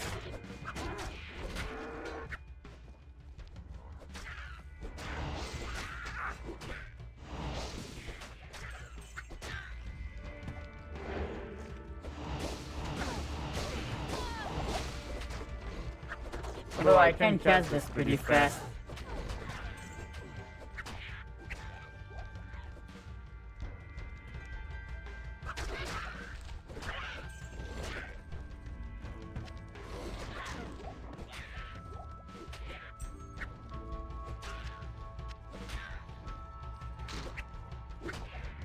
Also, interestingly enough,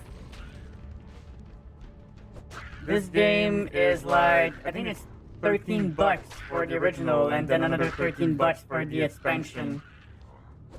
Where the fuck is the shaman?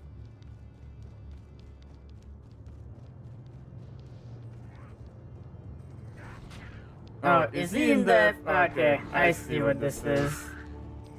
He's hiding in the house.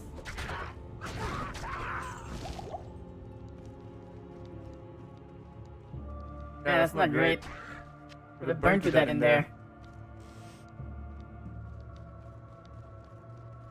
Man, what a way to go that would have been. The Mole Highland. Oh god, they all have colors.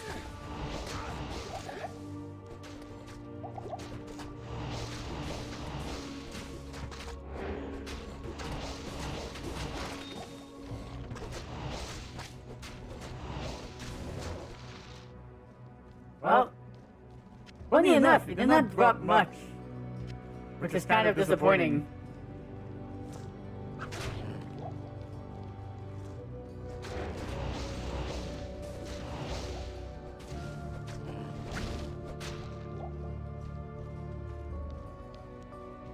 Oh well, I mean, at the end of the day, we give it the old college try. I need money.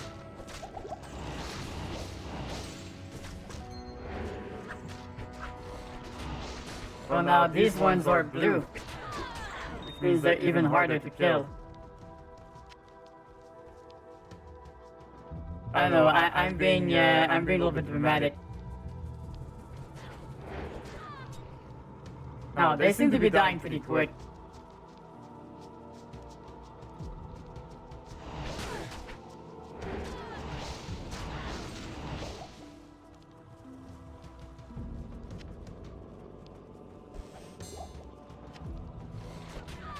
Ritual. What? I mean, so into stocking the items. Oh, that's, I don't think I've ever seen one of those before. Gold resist. Oh. Okay, so gems can do more things than their usual counterparts. With this one, it gives you cold resist. Hmm. Okay, I mean, that's good. That gives you more options.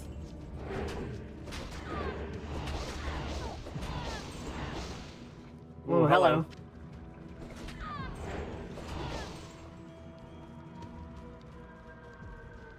Ah, monastery gate. Has the stench of demons about it. I'm gonna assume that we either need to find another way in, or there's another thing that unlocks it later. Oh, no, never mind. There's, we can't go in through here. But this place is full of skeletons.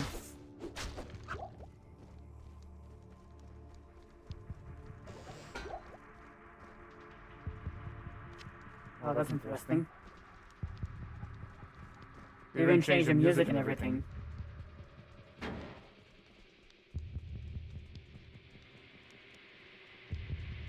I wonder if there's a checkpoint around here. Yeah, there is. Perfect. Hello.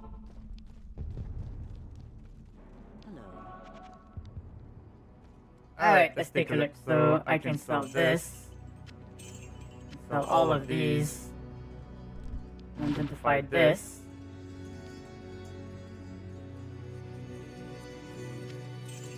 A little bit of extra money.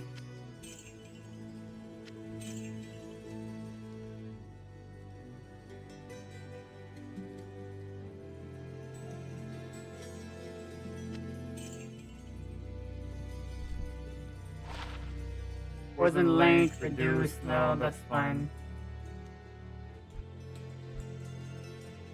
Well, it's cool to see what type of thing they have here. So these are higher level. They have more damage. But they don't have as many cool things as this one does.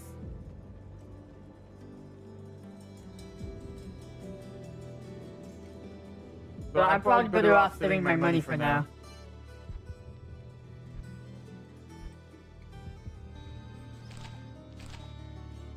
Alright, cool. How many more durability we have? Okay, so funny enough, this thing does not lose a lot of durability. So this might last us quite a while, until we upgrade it, I would imagine. Okay, so we're still a little bit squishy, unfortunately, but other than that, we're doing pretty well. Although I feel like I'm not exactly sure if I want to go melee or not. I'm probably gonna go ranged. So maybe this thing would be better on my Amazon. So maybe I'll just drop it into my stash.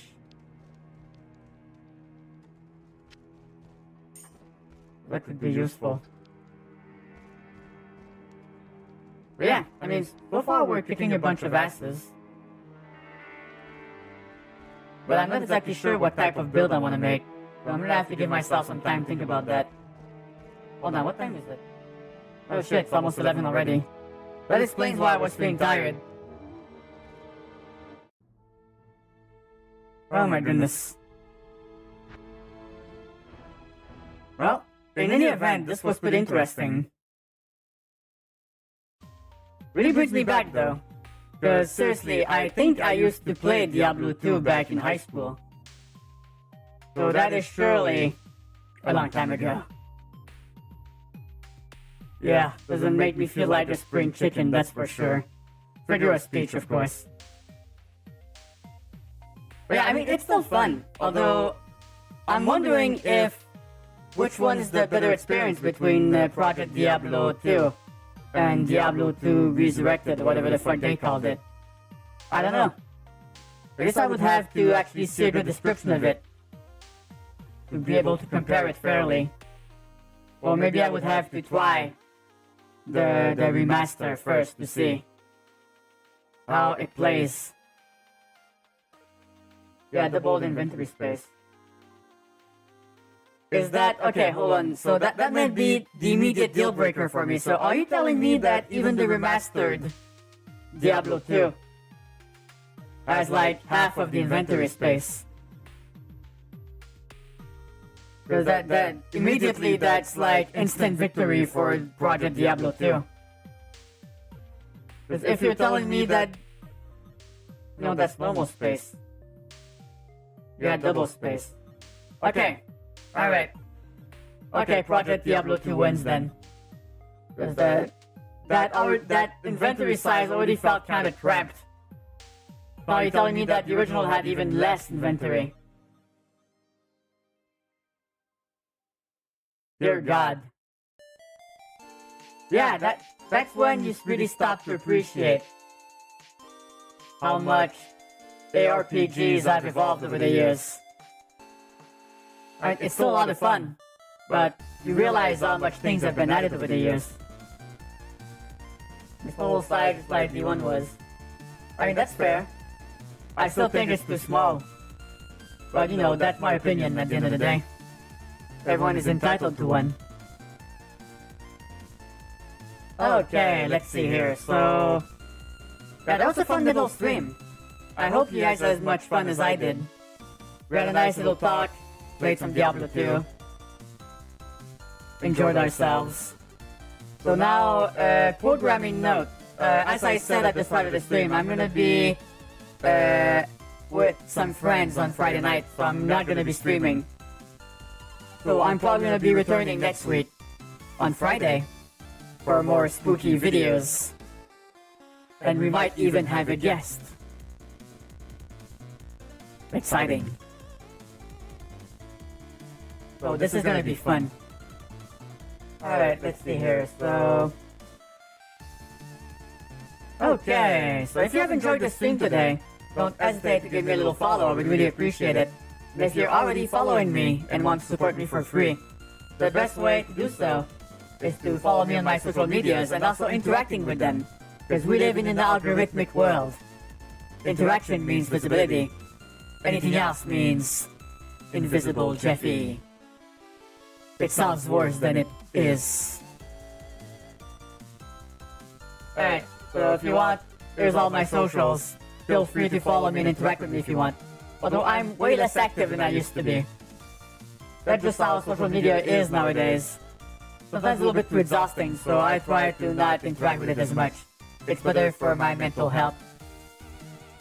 Alright, so I'm gonna be sending you over to... Let's take a look here.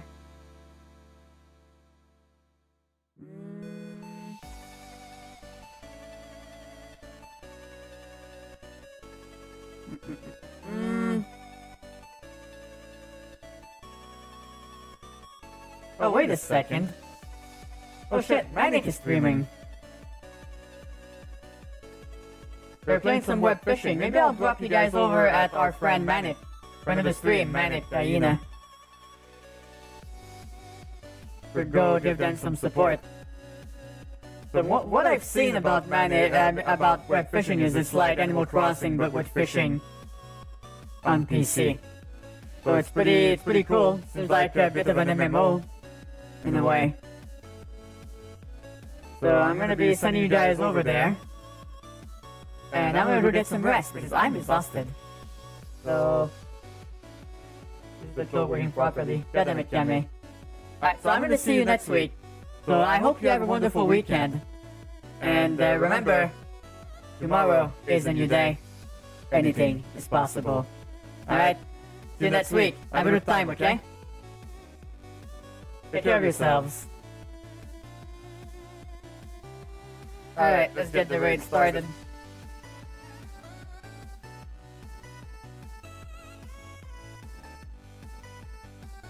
That was fun. I'll do my best, Kame. Thank you. Alright, let's go surprise Manic. Hope he's having a fun time with wet fishing so far. Alright, see you next time. Bye-bye. Time for the old-fashioned alien raid.